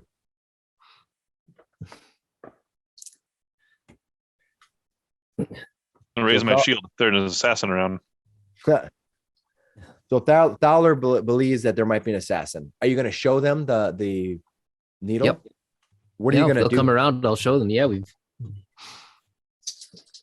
this guy was now looking at the needle. It looks like it was something that was put in there, sort of at point blank range, or is it a dart that was thrown? I would Or like maybe a Can I you. tell that? blowgun What's that, Mike? or a Blow blowgun. gun? Yeah. Okay, so what I'm going to have you do to determine what this is to give me a lore check, like and then there's many different types of lore check. Do you have a specialized? Are you specialized in any special lore? Warfare. Is that you're specialized in warfare? That's what I'm specialized in. Yep. Okay, well that works. Let's do that. Okay. Because a lot of times there's like I think the list is like dozens of them. Oh my God, there's a ton of them. Yes, but if you don't, you I can think just- you can just take it untrained, right? Like if you don't know, you can do a You lore. can, Yeah, sure. Yeah. Yeah. Okay, I got a 10. A 10. All right. All right. You know that this weapon is most likely was used by some kind of projectile. Could be it could be something simple like a blowgun or blow dart, or maybe something more mechanical. You're not 100% sure, but that's what you think it is. I got even less on my warfare lore check. Okay. If he's like holding it up to the light, trying to see it, Whisper will step up and look at it and goes, sounds like a plan. Sounds like a copy to me. Yeah. All right. Must turn into Wrath. Yeah. Okay. Okay. So, so you, what are you gonna do? You have this thing in your hand. You the only thing you've looked at right now is the body, and you've looked at this needle. I took it. I take it. You pulled it out. What are you gonna do with it? Just throw it away? I might hang on to it. Stick it in your neck to hold on to it. Eek. I'll just keep that right there for now. I mean, keep your What are hands free. these? What's this statue right here? What are these? Okay. So you go ahead and you hold I'm on to gonna it. stash it in Stick my in your pack. pouch. Or What are you gonna do now? Investigate the pillar where the Aegis was. The pillar. All right. Do you have any type of special lore skills that could help you identify anything on there? No, just be it would just be a general perception check to see Yeah, if give me I a notice perception anything out of the roll. ordinary. Go ahead. Yeah. A 15. Something's not right about this situation. It seems you're looking around. You're like, this seems like more. It wasn't like somebody looking around. You're like, I'm not sure exactly, but maybe if I had some skills in survival, I might be able to make a check. Oh, I have survival. You're a rogue. I think you have everything. I do. That's the oh god. 14 for survival. Okay. I'll call the ranger. It's like you're You- better at this than me. You look at the ground around you, and you're like you're something's bugging you. Your perception, you perceive something vaguely wrong with this situation, but then as you kind of use your survival skills, you're kind of looking around. You're like, something is off about this. Did you catch earlier that I was doing detect magic? And is there anything magic in the area? No, there is not. Maybe that's the problem. That is, it's missing. What is happening? So, did you want to ask Fowler to help you? Yeah, I called him over and said, hey, All right. you're better at this than I am. Okay. So do You want to me give do me a survival roll? I would love to. Perfect. 16. 16. All right, perfect. Mhm. Now, I looked it up, and I think I'm doing this right, but feel free to tell me if I'm not in the comments below. You're probably writing 15 things down there, and we appreciate all of them. Thank you. You see that the ground and part of the pillar that you're at are stained in water in the crevasses. They're kind of like seeped in, and they've been there for a while. They've been there kind of sitting water. And normally it wouldn't be a problem. It wouldn't be anything that would cause you to cause any attention. However, it looks to be a pattern within these crevices where these waters is dripped. It looks to be consistent with footprints that lead out of the water and then back in. Huh. The footprints go to the pedestal and return to the water. Like that southernmost point. Yes. So round about here. Actually, right here. Right. Yeah. Yeah. Okay. Yeah. Right there. That's yeah. south. Okay. Yeah. Yeah. That's where you kind of see the footprints lead up and then they head back down. All right. Well, I'm gonna look for like if a boat was like landed there, it would probably disturb the vegetation, I'm assuming. Yes, So I want to give me a look for nature any roll. kind of nature. Yeah, unless you have a special lore. Uh, I think nature is what you want. nature survival. I have survival too. See, but- survival allows you to do sense direction, subtlety, cover tracks, and tracking. Nature allows you to command animal, recall knowledge, identify magic, Sounds- and I'm going to have you recall knowledge from Essentially- nature. I was gonna say maybe tracking is relevant. Yeah, if I'm looking for tracks. Okay, I'll give you that. You talked me into Alright. it. All right. Yeah, 20. All right, looking Not a here, nat 20, but just a 20. Yep. a boat you don't think could land here. The rocks down below, that gray area that's below the map. Uh-huh. As you look down it, though you can't see it from the water here, it's when you stop and watch the waves and how they do, there's rocks that are heading all the way up there. It would be very, very difficult to land a boat anywhere within 20 feet of this. And the water to either side, as you can see here, kind of hits these shoals pretty hard and kind of gets trapped in here. So you'd think if they were going to have a boat, they would probably have to take the boat all the way up through here and land and come back, but that's not what they did. So you don't think So it's a boat. is this on the coast or on a river? You're on a river. Yeah, you're River? Okay. on a river. If you look at the map that's in your folder, it'll tell you exactly where you're at. Okay. Yeah. I want to look more closely at the footprints. Does it look like they were feet in boots or something else? I will give you another roll to ask another question. Okay. What Oh. would you like? You think they came out of the water? I'm going to give you Maybe another they're- survival roll. Maybe they're mer Okay. people.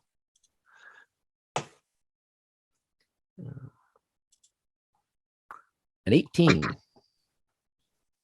Okay. You look at the footprints, and you're going to do a recall knowledge roll. You look at the footprints. You kind of look at the needle, and you suddenly realize I've heard of creatures that wander nearby here. They've been seen but not heard very often. They're sort of remote. You rarely ever see them. They're definitely not in town. But you've heard of the loggers speak of them on a rare occasion. These creatures are lizard folk. So and you know that the scouts of the lizard folk will use these needles with poison on them. And the footprint patterns are just the size of what looks to be floppy, big humanoid feet, and they could be in the pattern of a lizard folk. I will relay that information. I've heard tell of lizard folk. I didn't know they really existed.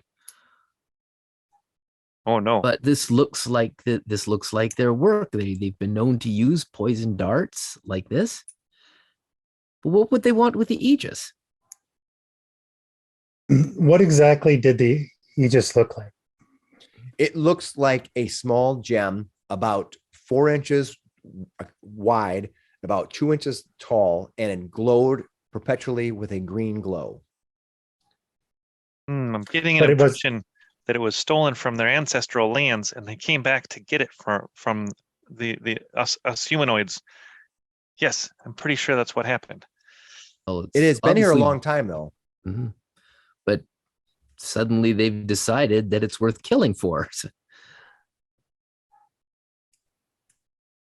Well, do you want to go check them out? I'm sure they're upriver. Mhm. I think we'll have to. You have no idea where they're at. You have a whole Mhm. world to explore right now. So Yeah, right. Mhm.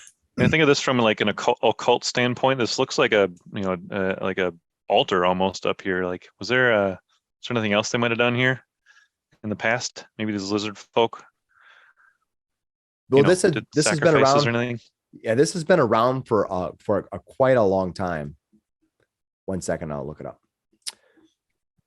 So you know that Falcon's Hallow what has been around here for quite a bit of time. And they had built this lookout a while back. And because there was as they created more and more logging within the Dark Moon Vale to the north, animals and creatures were pushed south, right? And sometimes families and people inside of Falcon's Hollow were attacked by creatures, and so they were given a ceremonial protectorate device that some of the townspeople are actually believe that will protect them from a sinister being. Where they got that, the Aegis, no one knows that you know of. Now, of course, you can go question people in town and they might have a better idea. But as far as you know, as long as most of you have been alive, this has been here for at least over 100 years. I didn't actually write in how long it's been here, so I'm making that part up.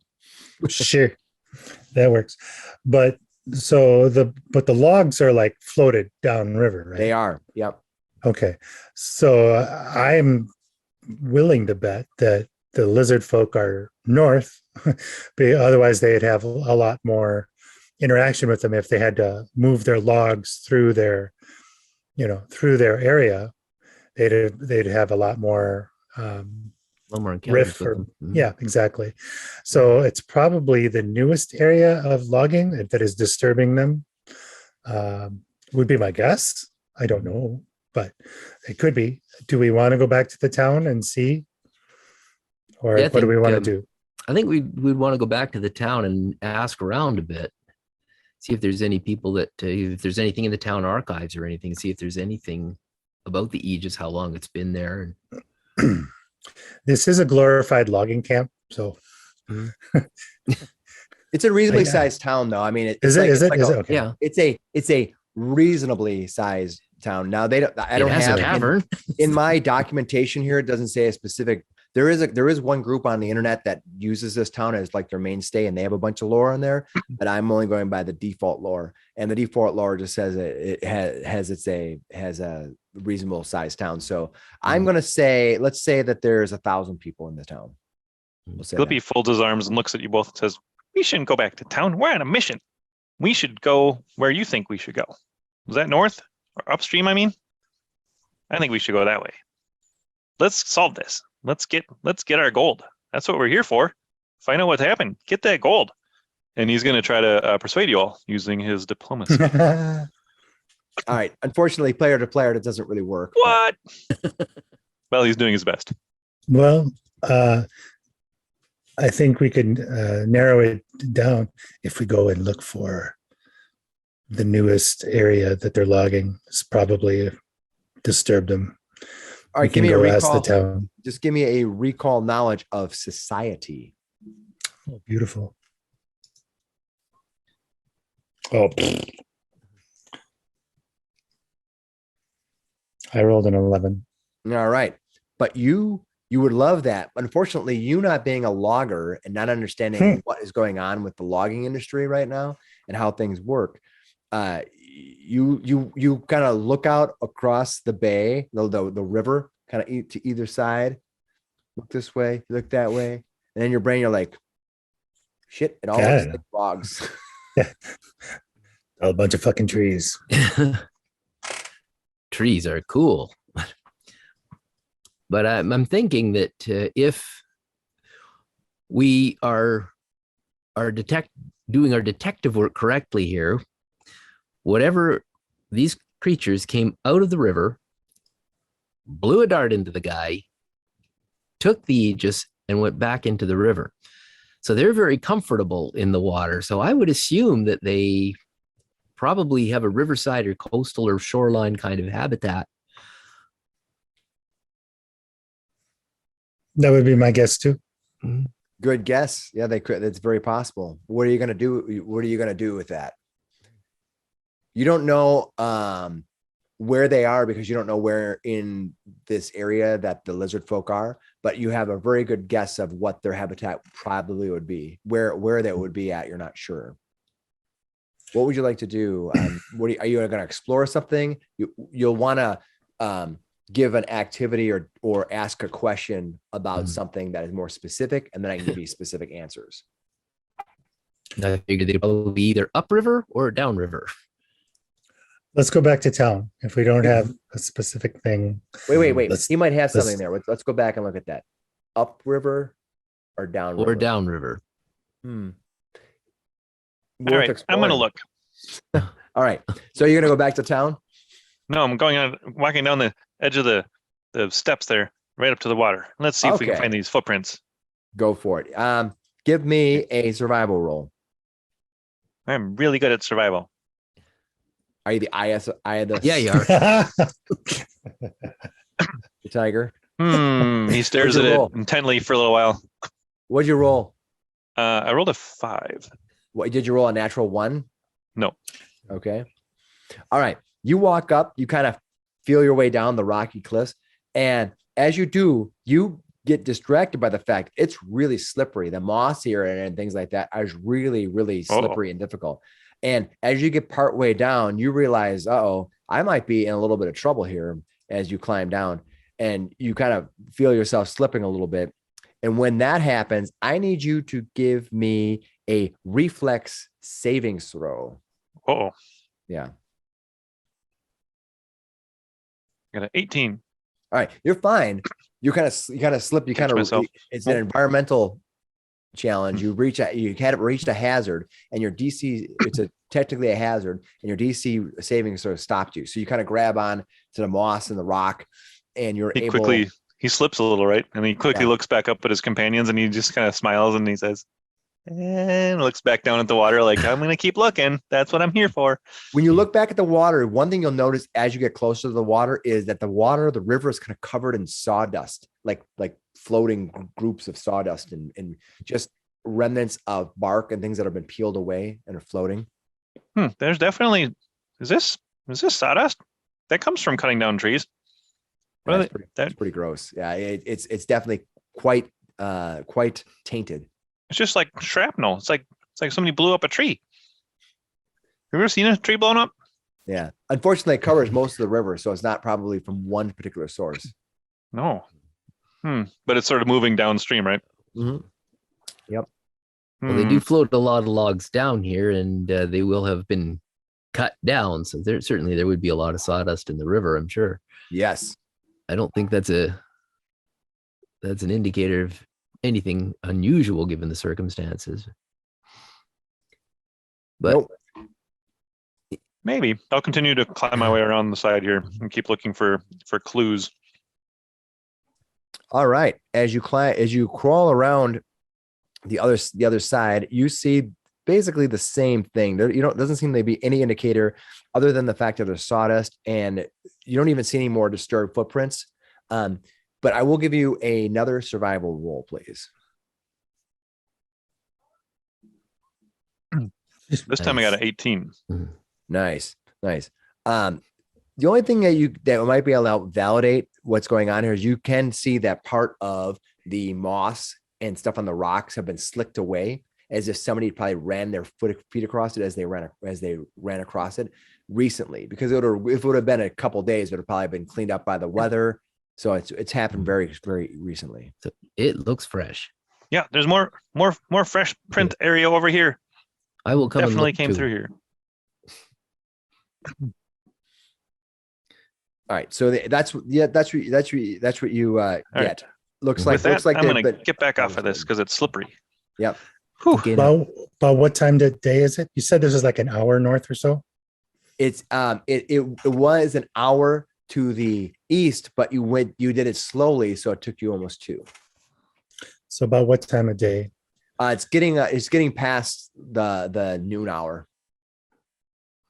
It's getting closer to like 1 o'clock. What? Where are we in the season? How late is the sun out? You'll have pretty reasonable amount of time in the day. You think that you have until maybe 7 or so until it gets dark. So why don't we go north? Why don't we follow the river north for a couple hours and then head back to town? We'll compromise. that sounds reasonable. Sounds great. Good idea. All right, you're gonna head up the river or down the Go river? upriver. Go upriver. Upriver. Okay, you're gonna head up the river. Well, you're gonna head. Well, the way Nate's pointing, Nate is which way you're going? Is going east or going west? It's hard to see because I don't. Sometimes your images are reversed, so I don't want to take them. Mhm. So you want to go? You want to go? I think we're talking about east? going upstream, right? So Yep. the east. Is that Upstream. correct? Okay, you're gonna head east. Okay, you head out into the wilds. Are you gonna be doing anything in your exploration mode other than just traveling? Are you gonna hustle? Are you gonna move? You gonna search? Searching. Well, is searching just the same as perceiving? I might have missed that earlier. Yeah, that's basically that Like not scouring the there's ground, but- investigate. There's investigate. Okay. So there's search, Hmm. and then there is scout, which is not so much searching for stuff, but you're kind of looking out for dangers in the outlands. Like, do you see a bird fluttering up in the sky, and then you can Or lizard see, folk. yeah, something like that. That's what I'm looking for is lizard folks. I think that'd be scouting then. Okay. I Any would. sign of them? Yeah. I think we should have the Ranger Scout. That's what I do. Probably better at that. Are you saying I can't also scout? I think we're all supposed to take separate actions. You don't Mhm. have to. And then Oh. you'd probably want to investigate, which is kind of what you seek out information about your surroundings while traveling at half speed. You Yep. use recall knowledge as a secret check to discover clues about various things you can see engaged in the journey along the way. So that would be like investigate. And I want to avoid notice. Okay. Mhm. So you follow the river, cutting through the harsh land of the broken land that's right next to the river, leaving the road behind. You kind of move throughout. It's very difficult terrain for you to be walking through as you walk through the lands near the river. You go about an hour. You can realize that I've searched this whole area. There's nothing here. In terms of a road time, you've probably only traveled maybe 20 minutes or so, but you're in physical time. But in real time, it's taking you an hour just because you've been hunting and searching. This sucks. This terrain is terrible for walking. Maybe we should go back to town and ask where lizard folk might have been spotted. That's what we wanted to do first, right? What? I mean, yes, it's a great I hate- idea. We should do that. I don't want to railroad you, but you have options, but you don't have a lot of clues anywhere else. A Whisper's just arms crossed, kind of tapping her foot, looking at him. Like, Yeah. What we should do is cut across here to the road, and then we can head right back to town. It'll be much faster. This would. train over here is terrible. It's really bad. All right, you climb across the road. I'm assuming that you're going to do all those things. You climb back out to the road, walk up to the road, kind of clean up a little bit, look around both ways. Nobody's no wagons rushing down at 4 horse speed. And then you turn back to the west and start heading back to town. Are you going to be moving cautiously toward town, or are you going to just regular move? You're a little over an hour away now. I think we should move cautiously. We've already been attacked on the road once, so Mhm. Okay. Yeah, but we killed those things. It'll be fine. They may not be the only ones. Okay, fine. Keep right. watching. and then- It's late in I'm the still afternoon. going to avoid notice. It's late in the afternoon when you get back to town. What are you going to do back in town? We ask the loggers or the Sure. sheriff. Yeah. All Or right. both. I think we might start with the sheriff. He might be able to direct us to somebody in town who might have been there a long time. And So we're going to gather some information. Yep. Okay, perfect. I would like you to give me a society roll. How about that? I think it's society that will allow you to gather information. I think we double check. I think diplomacy actually gathers information. Let me see. I Dear think- sirs, Yeah, give me a diplomacy roll. you got it. Would you help us find where the lizard folk are? We are trying to find out where they might be living. What'd you get? 25. All right. Rolling your 25. That's a good roll. Thank you. When you get into town, are you gonna divulge like the needle and the footprints and anything else and ask about the lizard folk? Not divulging the attack weapons or anything yet, but we could talk to the sheriff about that separately. I'm just trying to find out if they know anything about lizard folk and where they might have been seeing them recently. As you walk into town, you start asking about these things. They point you to Genosha, priestess of the Long Step. She is at the temple of Gazre, and it's Gozreh. I think it's Gazre or Gazra. Was it the Gozerian?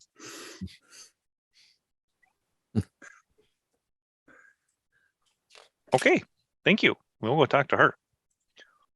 Perfect. All right, you go to the small temple. The small temple here in this city, the temple of Gazra is more or less not too much more fancy than a hut. Yeah, stuck between a couple of other buildings. Clearly they had bought a spot, and it's been patched together with pieces of bark and lumber, but it looks like everything they used is stuff they just gathered naturally and bundled together and stacked to create this house. Despite the fact that it looks fairly solid, you can step in to the door because the door is not closed right now. Inside, you can see the glow of a warm fire coming from a small pit in the center, and just an open roof, and the fire is just blowing out. And you can see a woman inside there. And what do you want to do? You're gonna approach? Yes. All right. As you Dear approach, priestess. she smiles at you and she says, may nature cherish and protect you, my sons. Please come in. What can I do for you, little one? Well, hello there. It's very lovely. I have heard that you may have seen some lizard folk or know maybe perhaps where they live in the vicinity, and I was wondering if you could direct us to them. We would like to discuss something with them. The lizard folk? Yes. Well, what of the lizard folk do you need to know? Very curious if they would have any good reason to, go attack. Oh, If they were going to say attack the Aegis and take it. the Aegis. Is this about the Aegis that has gone missing? Yes. Everyone in town knows. But the lizard folk, they've always been neutral to Falcon's Hollow. They have never served a problem. We barely see them. They're small in number, if at all. I've not even seen one in a long time. Do They don't you know where they would have seen them? I don't really know where their abode is, but you know who would know? Kells of the Eagle Knights. He would know. But unfortunately, he just recently left. I had spoken with him, and that's why his name came to mind. The Eagle Knights are knights of the realm, and Kells is an old gentleman who has long been part of the knights themselves, but more of a diplomat. We were having some cross words with some of Creed's men, and well, I think he went off to Bookman's well. Bookman's well. Well, you said that perhaps they hadn't you hadn't had any problems with lizard folk, but our ranger here, he said that he investigated what happened there. If you want to share what you saw, she might be interested. What we saw was one of the guards who was standing by the Aegis had a venomous dart in his neck, and what was left of him, he was deceased. And we did find footprints of what we suspect were lizard folk who may have come and taken the Aegis, either up or down river. Allow me. So they came from the water, right? Can I see out the of the needle? water? Yes. Can I see the needle? Okay, I will show her the needle.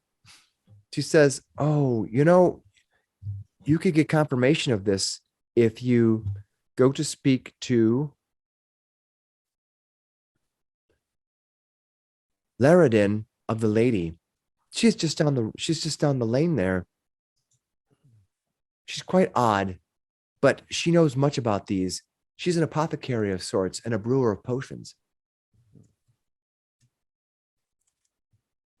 She probably would know much about this Ooh, and the poison that you see here. See the poison? She points it out to you. She points her finger and you look really close and hard and you can see don't touch it. some dipped poison that's still remain inside of the actual dart itself. Oh, we should definitely talk to her. Yes. Laridin of the Lady. But if you need to know where the lizard folk are, she won't be able to tell you. Kells will be able to tell you. But you'd have to go Kells. up to Bookman's well. To be fair, this is the most direct evidence we have. So the lizard folk was sort of a assumption, yes, coming from the water, going to the water, but we didn't see lizard folk. We only saw The this evidence weapon. is somewhat circumstantial, yes. Let's talk to Laridin next. What do you think? Yeah, I think Laridin will be our best bet for now, yes. All right. You head over to Laridin's. It isn't hard to follow her directions to get to Laridin's. As you walk up to Laridin's place, she has a barely kept hovel of a shop. It is a small alchemy shop called a shop called River of Spirits. Her door is closed and most likely will ring a bell of some sort. You can kind of see the bell hanging inside the door, but you're hoping when you open the door, the place isn't going to toppling down because the place looks like it's very poorly kept.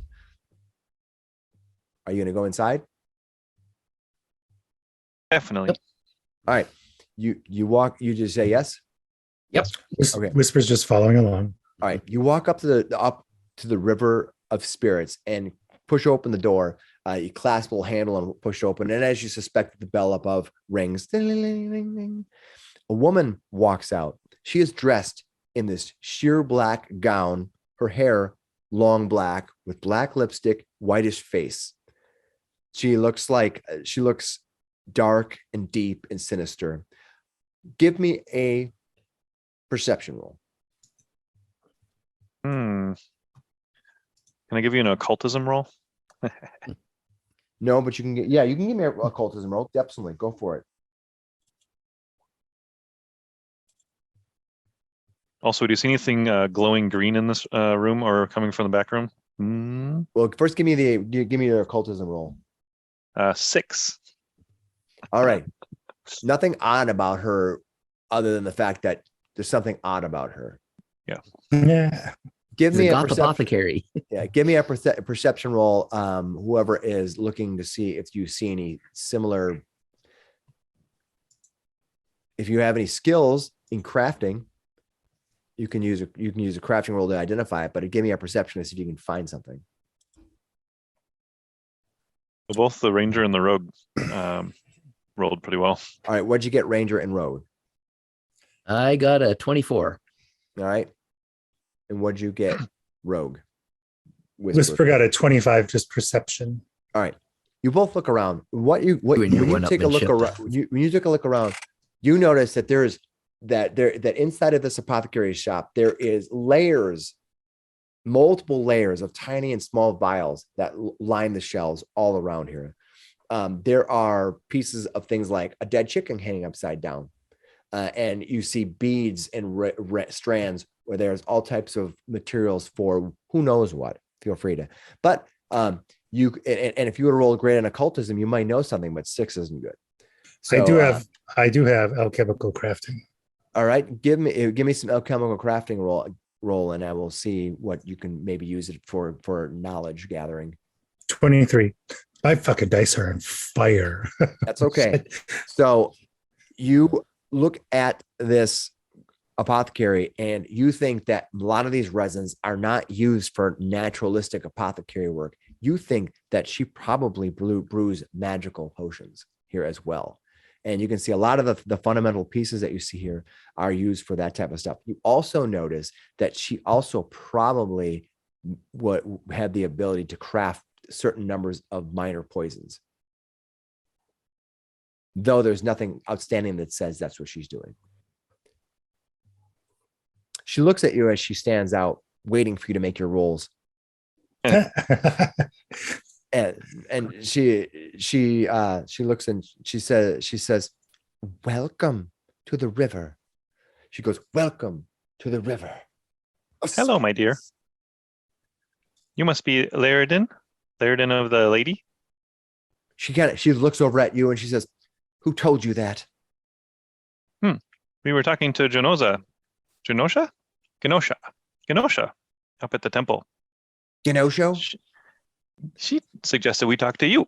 We have found a needle that was used to poison Jeremiah down at the Aegis. She And rushes to you. We think, oh, here. And he sort of gestures towards She goes snatch out of your the hands. ranger. She looks at it and she walks back around her counter and she sets it down. And you found this where?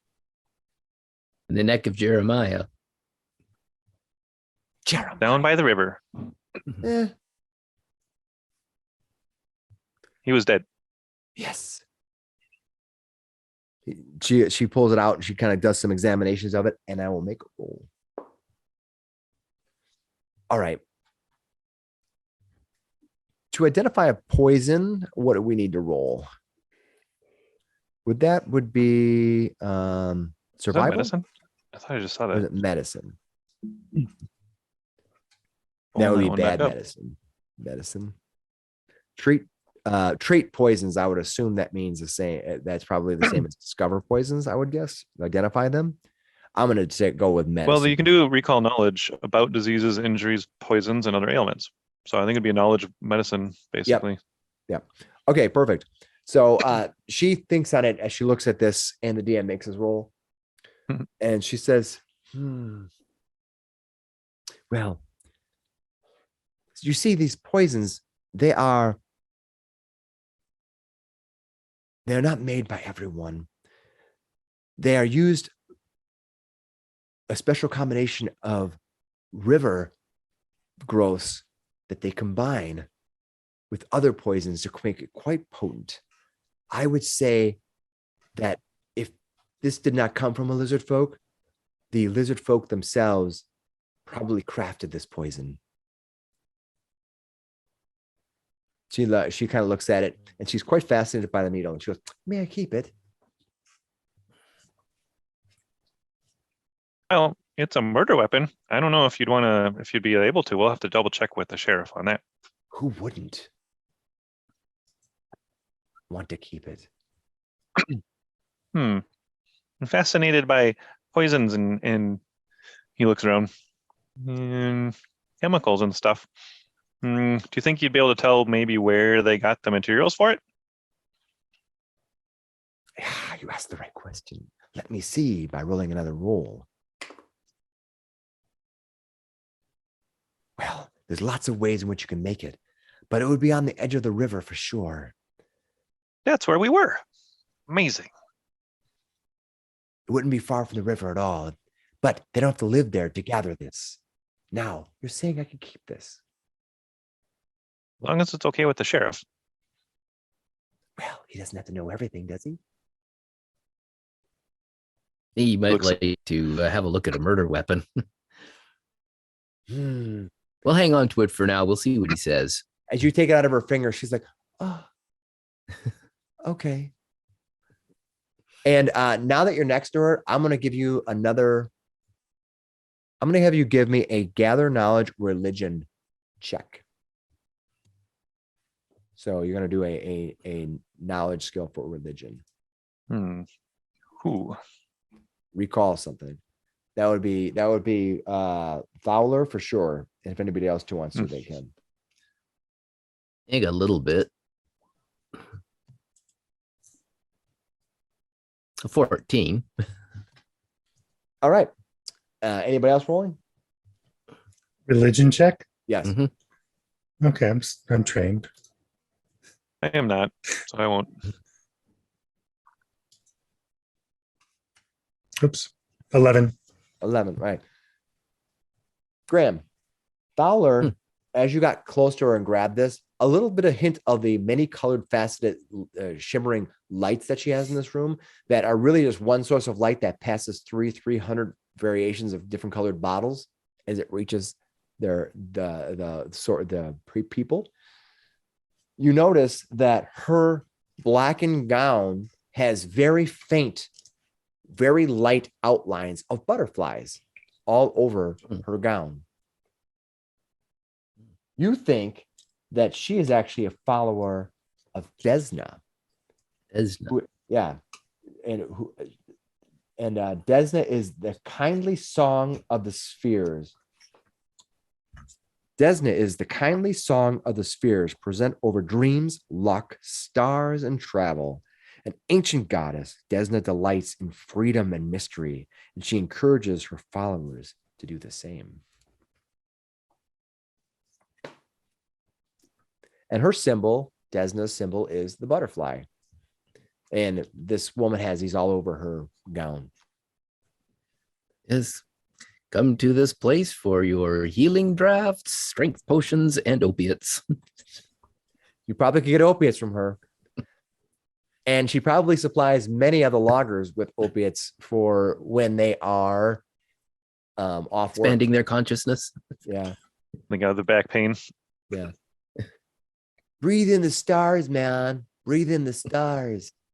Listen All to right. the colors. Yeah.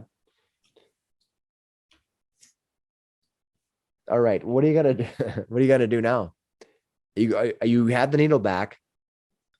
Well, who's that other fellow we were supposed to go and see who knew where the lizard folk might be? Well, the lizard folk might be known, the location be known by Kells. And Kells, Kells, unfortunately, just left, and he's going up to Bookman's Hallow.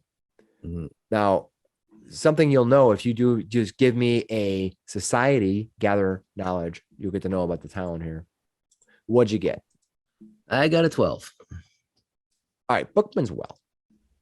You know that the Bookman's Well is a small spring just north of the small town of Falcon's Hollow. See, they call it a small town. It's not clear what that is.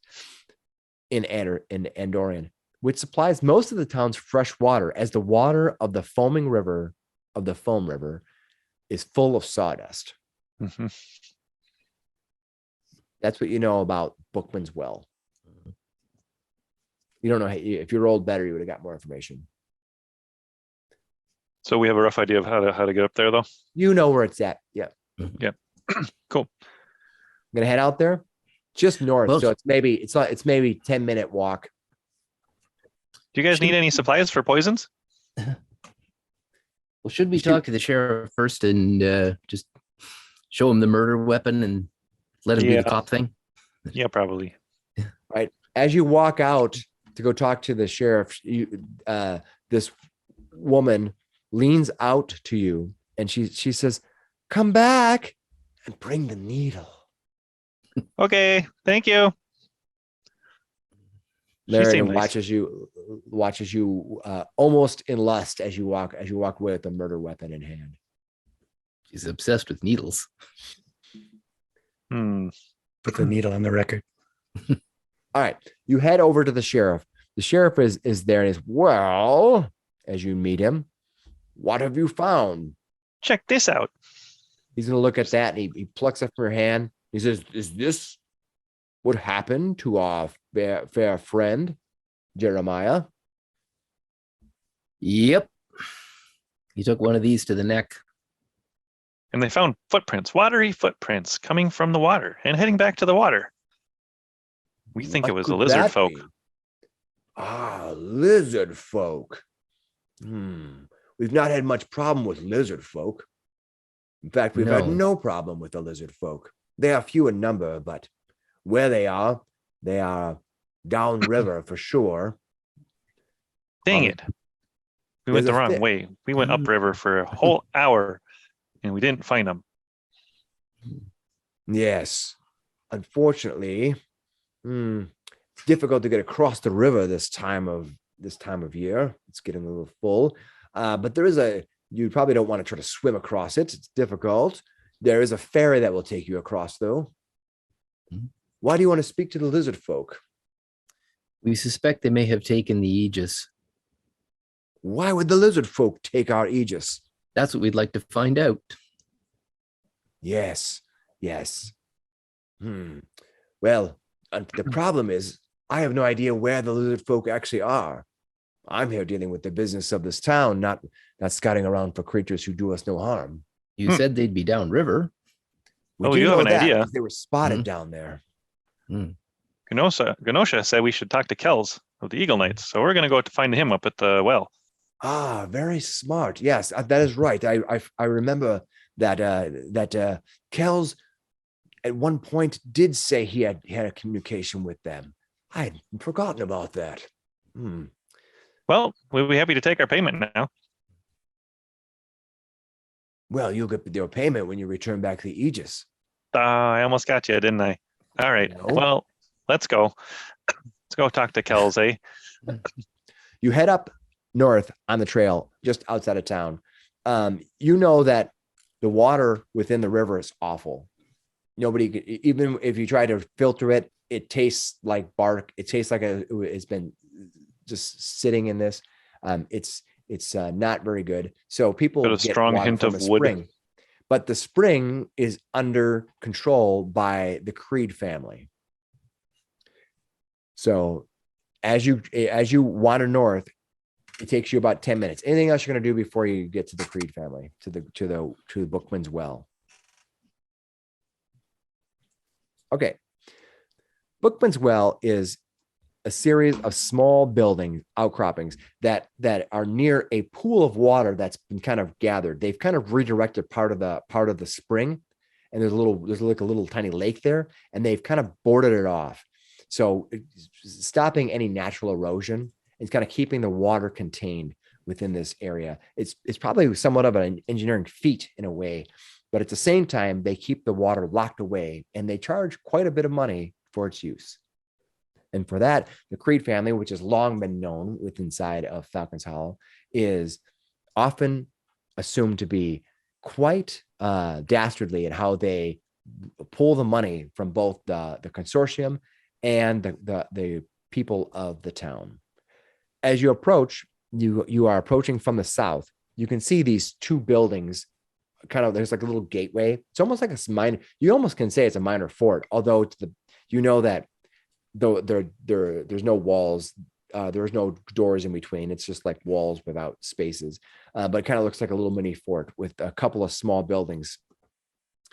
And you approach from the south. Anything you're going to do immediately before you get to the Bookman's well entrance? Yeah, I guess we're in encounter mode, right? Or sorry, what do you call it? Exploration mode. Yeah. Yeah. And I'm gonna have to get used to that as a DM because it's very different. So thanks for reminding me.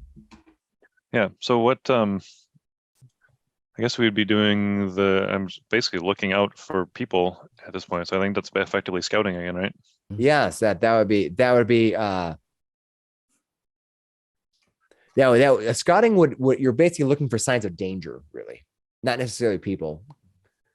Falling rocks are a sign of danger. Whisper pretty much defaults to avoid notice. Okay. We'll just kind of use the static stuff that you've been doing now every time until we need to tell me you're going to change. Okay. Using the standard exploration mode that you've used so far, you approach. When you do, I'm going to give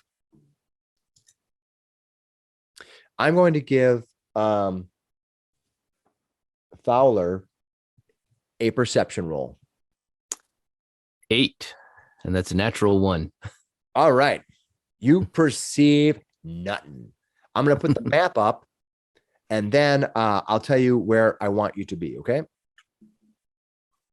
So, as you approach, let's put Fowler right here in the doorway, and I'm going to have the rest of you right behind them. That's here. Right where right where I'm at. Put you in that spot right here. Okay. All right. As you get to the spot, oblivious to the heated words that were being tossed about, you kind of walk through the archway of this little small stone wall. Nothing's going wrong because you're just entering it like you'd normally enter any other place. When you hear this man here say, "There'll be no deal. You don't understand. You have no right to talk to us.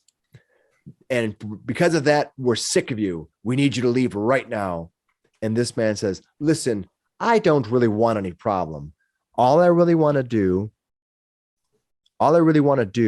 is speak to Morvain himself. If I'm sure we could work out a deal and it will be just fine." And this man here suddenly draws a weapon and slams it right into his shoulder. And this man staggers back. Oh, and when he does, you can see he's wearing armor. He has a shield on his back and a sword on his hip. And he looks surprised. Roll initiative. All right. Let's go with Glippy. What'd you get? I got a 15 using the Nice. perception. Whisper, what'd you get? 20. 20. Yeah, you're all using perception right now because you weren't doing anything else. Thorfinn, what'd you get? Who's rolling for Thorfinn? I'll roll for Thorfinn. Okay. I rolled this a 9. What's he have for a bonus? He has an 8 perception check. +8. Wow, that's pretty good. And somebody here, one of you guys are gonna have to run him that NPC now that our voice is gone. And Fowler, what did you get? 14. 14. Okay.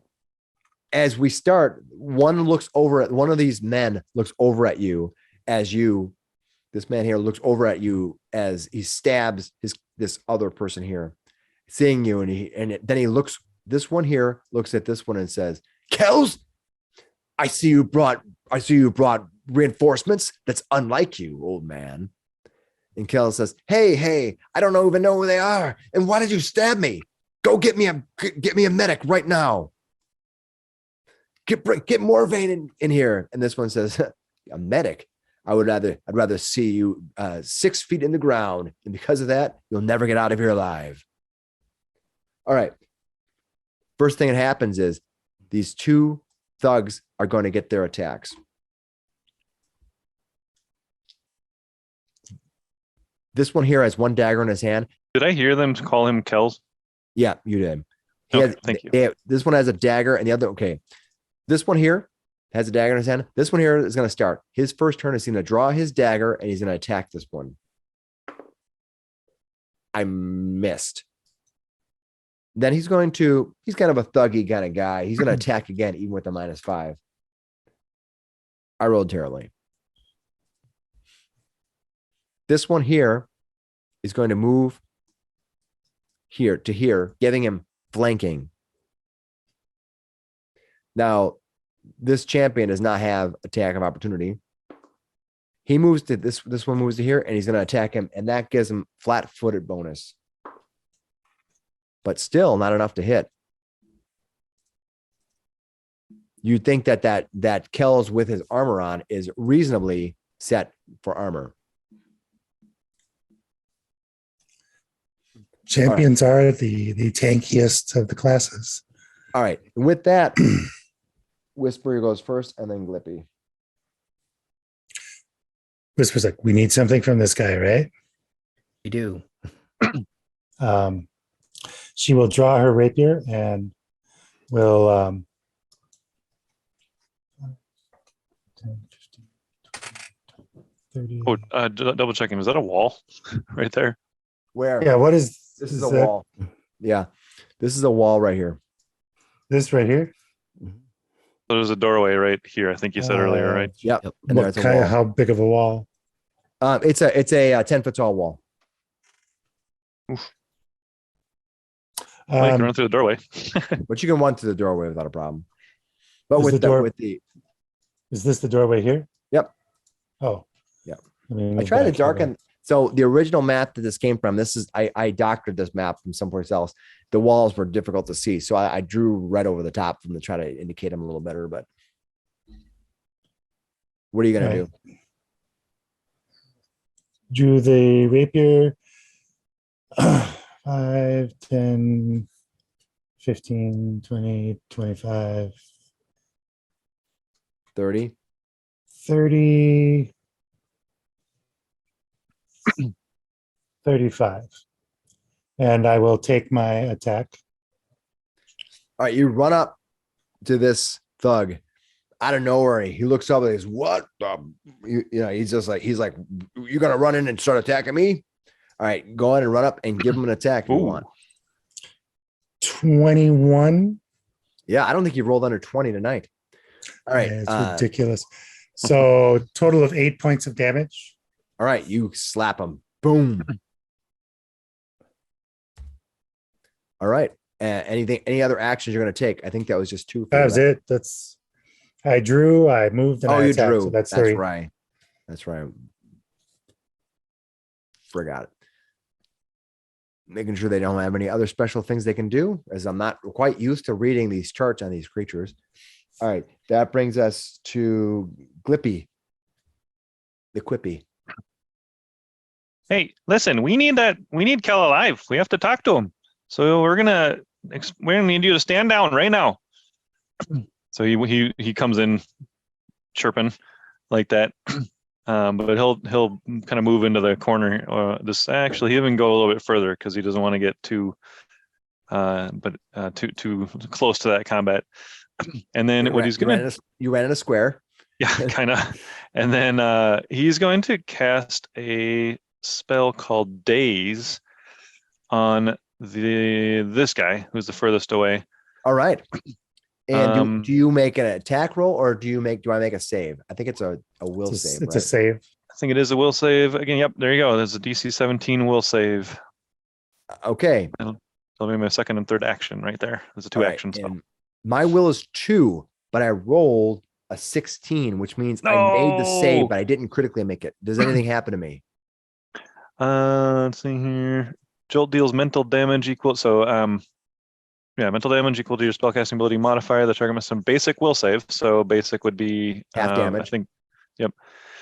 And then there's a detail for if it critically fails, but that did not happen. So I take half damage. Just half. So there'll be 2 points of mental damage.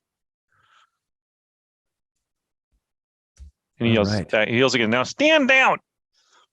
All right. All right. That is Thorfinn. What is Thorfinn going to do? I got his character sheet up here. What do you guys, Mike? You know the sheet probably better than I do at this point. So what do you think you should do? Draw probably. Wait a second. What was his initiative? Thorfinn is going on 17. Oh, okay. And you have a 14. I have a 14. Yeah. Which one is Thorfinn? This one? There's a lot going on, yeah. so I'm messing up a lot of stuff right now, and that's okay. That's fine.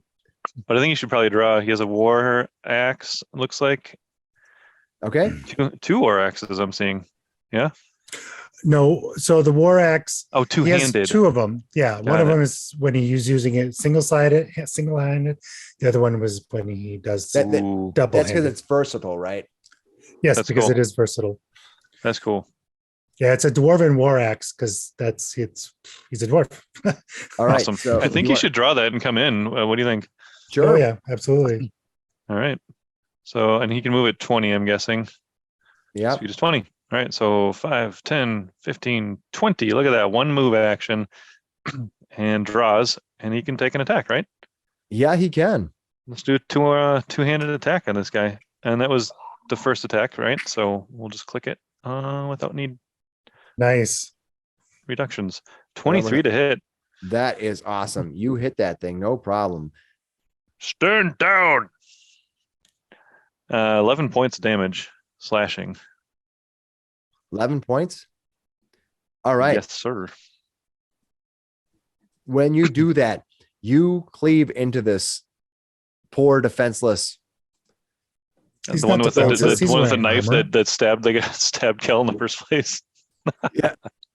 It's Kel's. Sorry, Kel's. Yeah, for sure. And he falls, apparently. Yeah, he drops. Boom. You kind of hit him. You when you crush him, you hit him with that axe. He runs forward with 2 hands. Kells, we need to talk to you. And you kind of see him. He does one of those things where you hit him right in the head. He goes, boom. And then he kind of falls back. And as he falls back, you have to kind of rip the axe out of his head. as it just drops. Kels, we need to talk to you urgently. And Kels looks confused. He's like, I don't even know who you are. All right, that is Do you want us to let you die? That is Tholer. What are you gonna do, Tholer? I'm going to step over here, and I should have a line on this guy here, right? Yeah. Fire. Yep. And fire an arrow into. Well, I'm going to mark him as my prey first. You are preyed. And I'm going to fire an arrow into him. You're using a bow, right? I do. It's a longbow. Yep. Okay, that's a 22. That will hit. Mm-hmm. That looks like 3 points of damage, and there's something extra for having marked him as my prey, is there not? Yep, you get You get to mark it as precise damage, right? Mm-hmm. yeah, you see the hunter's edge damage. Just click on that Where's it? A hunter's edge. There we go. right below the longbow. Right. Okay. There we go. Does that include the longbow's damage or all together, or is that an It's addition? both together. Okay. Yeah. So what'd you Yeah, roll? so 6 points of damage total. Got it. All right. He's been marked. And that mark does that have to be sustained, or every round that you keep the mark on him?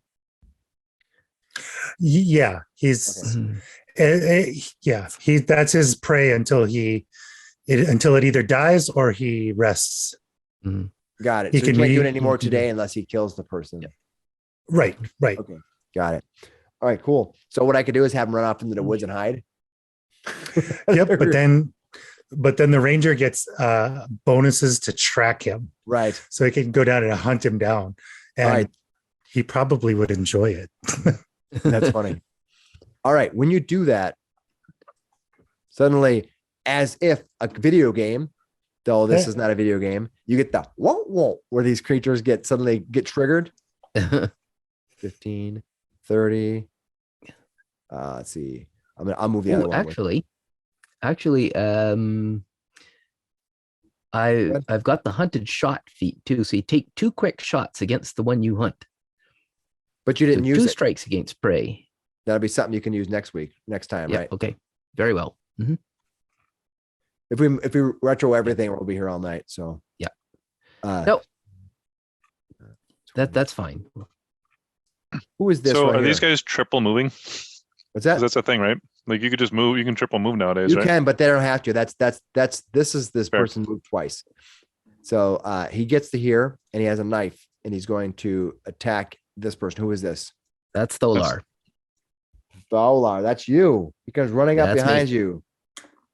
Oh my goodness. He rolled really well. I'm sorry to hear that. Tholar. We'll call him Mike. Tholar's gonna get hit by a armor class 26. What is Tholar's armor class? 18. All right, Okay, so it's not critical. not a critical though. That's good. All right, that he comes running up behind you with his dagger, jamming it into your side. You're going to take 7 points of piercing damage. Ouch! From it, must be pretty strong. Yeah, these guys are kind of guards. You know, the daggers are kind of like one of those daggers that have the waves in them. You know, they're just really they're cut. They're ready to go. They have like a knuckle guard on them, so you can actually use them to punch, which is pretty awesome. But they're not punching. So he's gone, and this one's moving. He moved once. So this one's 5, 15, 20, 25, 30. That's his second move. And he's going to actually use the weapon that he had in his hand, which this one has the second weapon he has on their sheet, which is, yeah. He is throwing a stick at you. A long stick, which is in the form of a javelin. That makes more sense. I was definitely picturing a branch like in the beginning of Zelda, Breath of the Wild. You are critically hit. I rolled a natural 20. I rolled a 19 and a 20 against you, Jowler. You're getting the bad side. The the balance of the universe is happening because of Shadow's fantastic rolls. The balance of the universe has to even out. It's like the Jedi way. Whisper. And so Whisper's getting all these great rolls. So We'll call you Dollar Pincushion. is gonna get hit. Dollar, you are hit severely. Because I rolled a 20, which actually doesn't have to be 10 higher than you, but because it's going to shift it up, it's going to do critical damage. And then I rolled 3 and 3 is 6, 12 points of javelin damage as he hurled. And Tholar goes down. No, you. It was nice. Hits the ground. You are at right now. You are dying 1, but I believe you get dying 1 at the end of your turn, right? Mhm. Does he get dying 1 now, or is it the end of his turn? It's at the end of his turn. Yeah, or is it dying 1? Yeah, so right, because you have Then to it'll go up. Yeah, at the end of your turn, you'll go down. So is he dying 1 instantly now, and then he comes dying 2 at the end of his turn, or is he 0 now and it's dying 1? I think it's dying 1 instantly, right? Because they don't want they don't want you to be in a situation where, like, if we went right after each other, you get 2 steps, right? So I think I think he gets dying 1 in his turn, right? The end of his turn. I don't know. I'm asking. I'm not sure. Let me go to the rules. I'm looking at the dying condition right now, but when you reduce to 0 hit points, you're knocked out with the following effects. You immediately move your initiative position to directly before yes, the turn in which you're reduced to 0 hit points. You gain the dying 1 condition. That's what you just said correctly. And if the effect that knocked you out was a critical success from the attacker, and it was, or the result of your critical failure, you gain dying 2 instead. So you are already at dying 2, sir. That's right. So I forgot, when you die, Were you also wounded? The initiative, your initiative moves. Now the initiative doesn't move because this guy is actually at the end of the round. So you are now dying 1, 2, dying 2, and you are dying 2, and you are wounded 1. Wow, this game is really fun, but I'm also, it's the first one. Don't fear, it'll get easier. I have faith. Okay. Then at the start of your turn each round, there's a recovery check thing. We can get into that at his turn. Perfect. All right. You see the spear get launched into his shoulder. He spins out. He looks back and he's like, that isn't good. That hurt. He collapses literally right behind Glippy. On the other side of the wall. Yeah, exactly. Just like, Okay. Uh-oh. That brings around refreshing, which is this one dude right here. Now, unfortunately, Kells does not have an opportunity attack because this guy is running. He's going to move 5, Bravely. 10, He's running away bravely. 15, 20, 25, 30. 35? Oh, you already did the. Oh, that is 35. Yeah, thank you. And so because he's gonna move twice anyway. I guess, or would you land here? Did you? Yeah, it's fine. We'll just do it together. That odds and ends will be weird if you're halfway through your movement. So it's really 5, 10. He's at 30 right now, I think.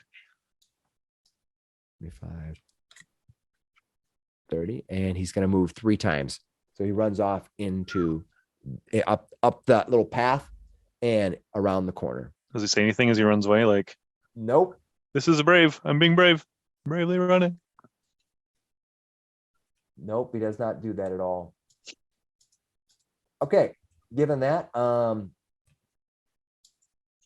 Whisper, what are you gonna do? She's going to draw the kukri, so she's double armed now. And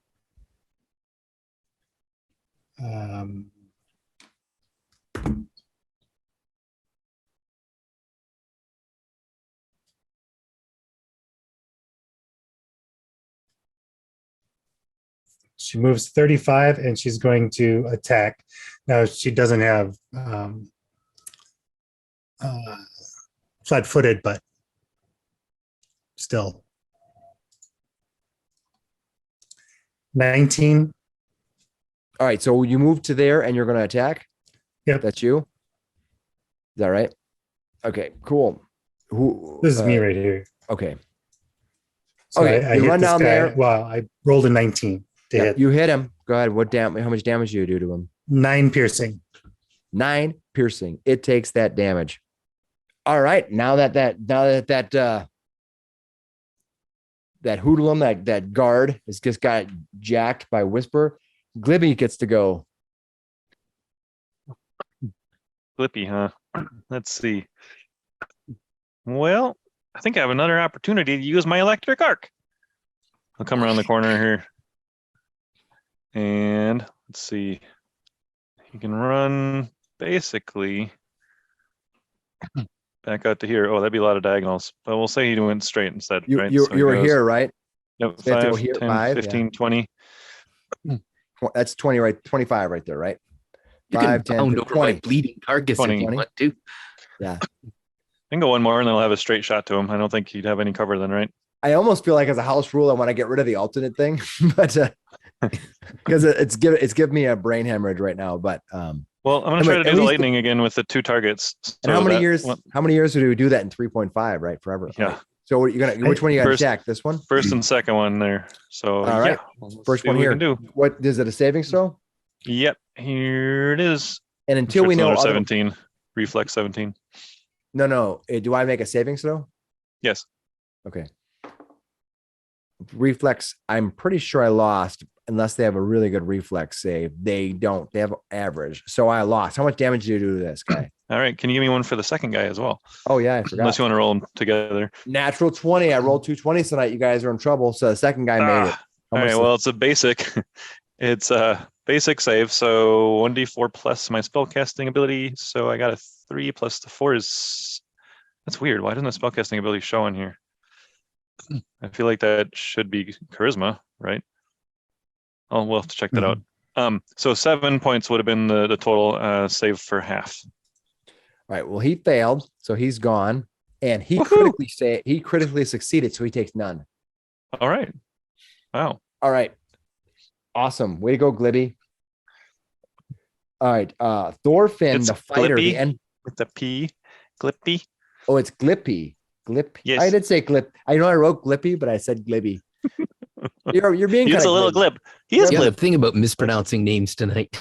I know it's weird to have these first time playing with characters. One shots are harder than I thought. All right. Thorfinn's gonna run over here and be like, "Oh, leave it to the ranger to fall in combat." Look at this Try guy. rolling. Try rolling it again, Nate. I think I fixed it. Which one? Oh, my electric arc. And Yep, it's in there. that did it better. Excellent. All right, cool. That makes more sense. All right, so the fighter is going to come down and kneel down and try to do a medicine check on you to stop you from dying, basically. That is a medicine check, right? Yep, Just to stabilize him. Is it a 15 to stabilize? yep. 15 to stabilize. All right. Go ahead and give me a check. Did you- Alrighty. Oh, because you have stabilized as a cantrip too. so- I know. I thought about that right after I said this. But the fighter, he's doing fightery stuff. No. He got a 12.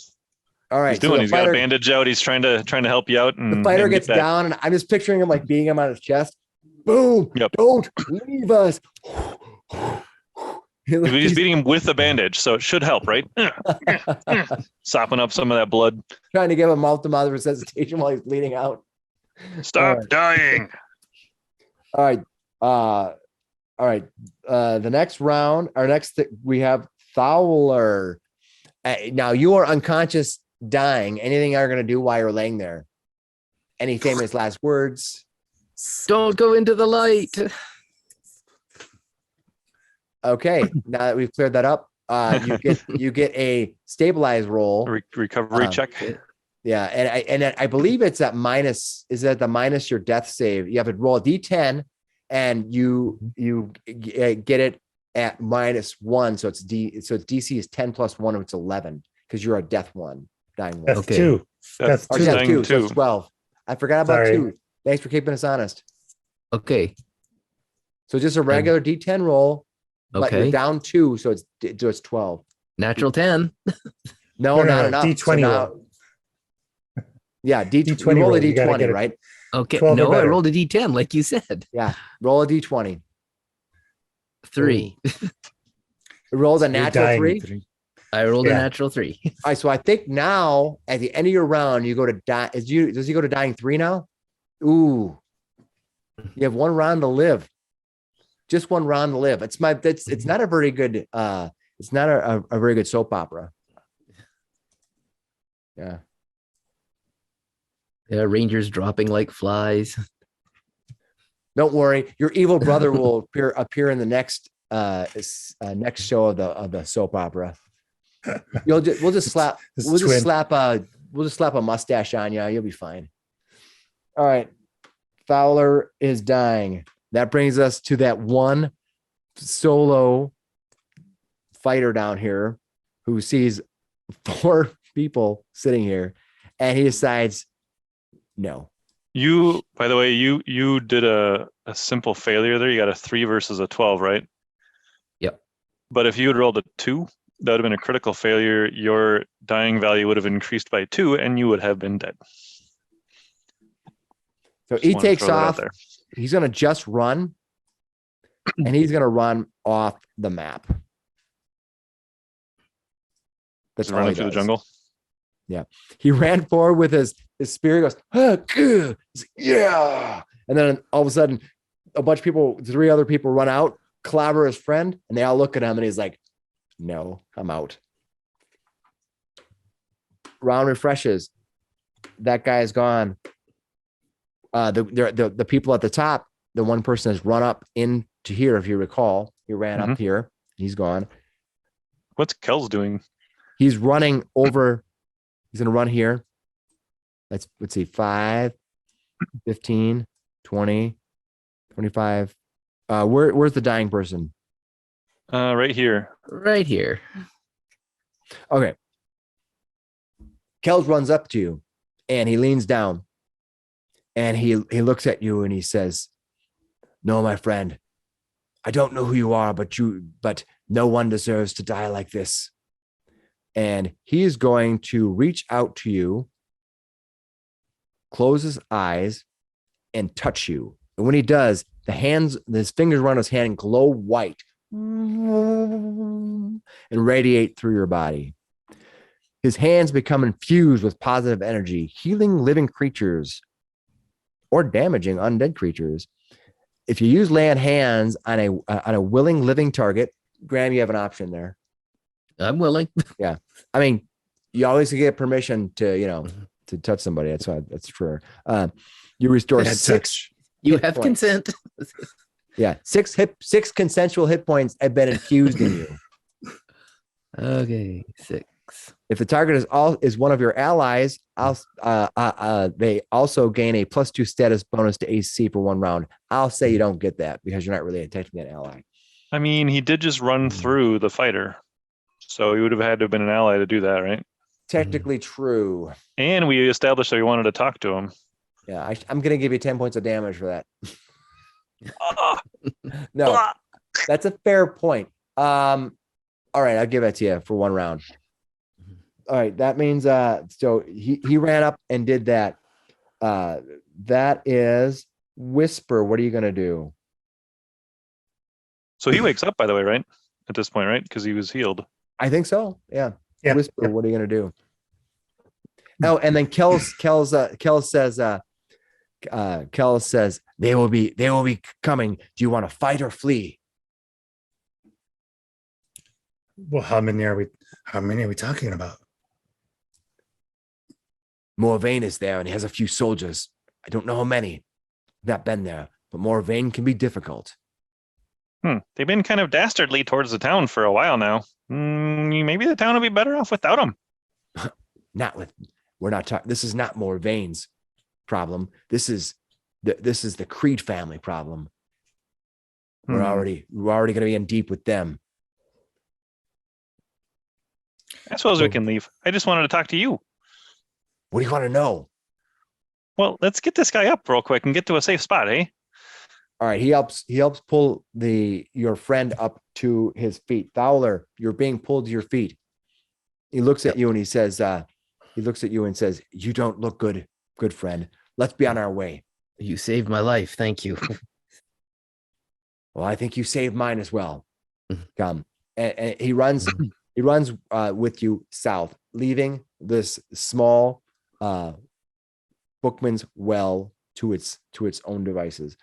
As he moves south, he says, "I've been trying to talk to these people. They have blocked off part of the spring here. It's unnatural. I'm trying to restore some of this, but between the consortium and the Creed family, they don't listen to reason." So he says, "What do you want to know now?" He's led you about a minute or two south of the Bookman's well. Perfect. A quick check. Since he came back from dying, he's got the wounded increased, right? Mm-hmm. He's wounded one. What? That's what I was wondering. Was he wounded earlier? No. That was drained. Yeah. So drained I'm one still and drained, wounded but- one. Okay. Yeah. Got it. Just trying to keep. He's gonna track have of all the buttons pushed before all of the them. end Yeah, of the all those stat adjustments are going to be there. So yeah, that's what we want to talk about. Oh yes. Well, we heard that you knew where the lizard folk were, and we've been investigating a murder. You're talking about Jeremiah. Yes. How did you know? Because I know that the Emerald Aegis has gone missing. Yes. The evidence points to the lizard folk having taken it. And using this, and he points at the ranger again. What do He's you just Using like what? expecting you to like show stuff as he like animatedly points. This they use to attack, and just points at the ranger. He's over like with his finger in his ear. He's like, "Huh? Are you talking about the dart that we left with the sheriff? Yes. Wait, why'd you leave it with the sheriff? Because he's the local constabulary? You were going to give it back to the lady after we got it back from the sheriff and go show it to Kel's here. Okay, well, we just haven't gotten it back from the sheriff yet. Listen, long story short, there's a poisoned dart and it got him right in the neck. And he found it. The ranger, he's good at that stuff. Well, So do you know where the lizard folk are? We would like to find out why they murdered and stole. they do. I do know where they're at, but it could be a little difficult to get to. They're south of the river and to the west. So have you had dealings with the lizard folk yourself? About a year ago, I ran across a few of them. We spoke briefly, and they were a little concerned, mostly about the mining operations. They're concerned with their families. Now, I will give you directions to where to find them, but you must understand that they are not a warlike people. They are solitary for sure and difficult to find. But if you take the ferry to the south bank of the river, you can follow it west, and there you can find Giant's End. You're right. You might not know it because you don't go down there that far. Giant's End there's these three large stones that are kind of in a half circle, and they're just outside of the entrance to the lizard folk tunnels. It shouldn't be hard to find if you just follow the river. They're very large. They're some 20 feet tall, these boulders. So You say the lizard folk are not warlike. Do you think there's a chance that they would have stolen it, or do you think maybe somebody else did and is trying to frame the lizard men? I did not say that the lizard folk were kindly. I can just say that they're not warlike. Whether they would have attacked for some reason, I don't know what reason they'd have for the Emerald Aegis. It has been at the edge of town for as long as I've known. It has done little to protect us as far as I know, but has little to not do harm. It just seemed like a thing. Some of the folks here believe it is good luck, and others believe it is an item of protection. Thorfinn chimes in. He goes, "Oh, well, what do they have for weapons and armor besides these blasted dart guns?" Not much more, at least if I recall right. They have spears. If I recall, they were wielding spears. Those could I be only pretty s- deadly. I only saw about 6 of them. There might not be more than that. I'm not Should sure. we expect guards? Well, it's their home. I would always expect guards. And giants? You said there were giant stones. Are there actual giants? That is a myth. These 3 stones exist. No one knows how they got there. So a story was concocted years ago of giants fighting and dropping stones and those being the remnants. There's no reason for those stones to be where they are. What brought them there is unknown to us. But as far as I recall, from years ago, no one has ever said that those stones are anything more than just stones. That's a relief. But remember, they are to go to the 3 stones right to the north of the stones in the river, you'll find their home. Excellent. Thank you very much. This is very helpful. Both of you, you're welcome. As I take 2 characters on. Fine. All right. What are you guys going to do now? You can take the ferry south. What kind of trouble are we going to get in for this? He looks back and he says, I will do my best to deflect. It was really me. I was trying to speak to them to get better negotiation deals for the water. They look at him and he points kind of back toward the structure. He goes, they wall this, they wall that, they wall all around us. That's not theirs. That's nature. And they think they can charge a bunch of silver for all that. You've got to be kidding me. Well, okay. We'll see around. As he walks back, he goes, if only we could find a way to get a variety of industries in this town. But right now the consortium runs everything. All right, where are you guys going to go? Yeah, and head over to the river and take the ferry across. Yeah.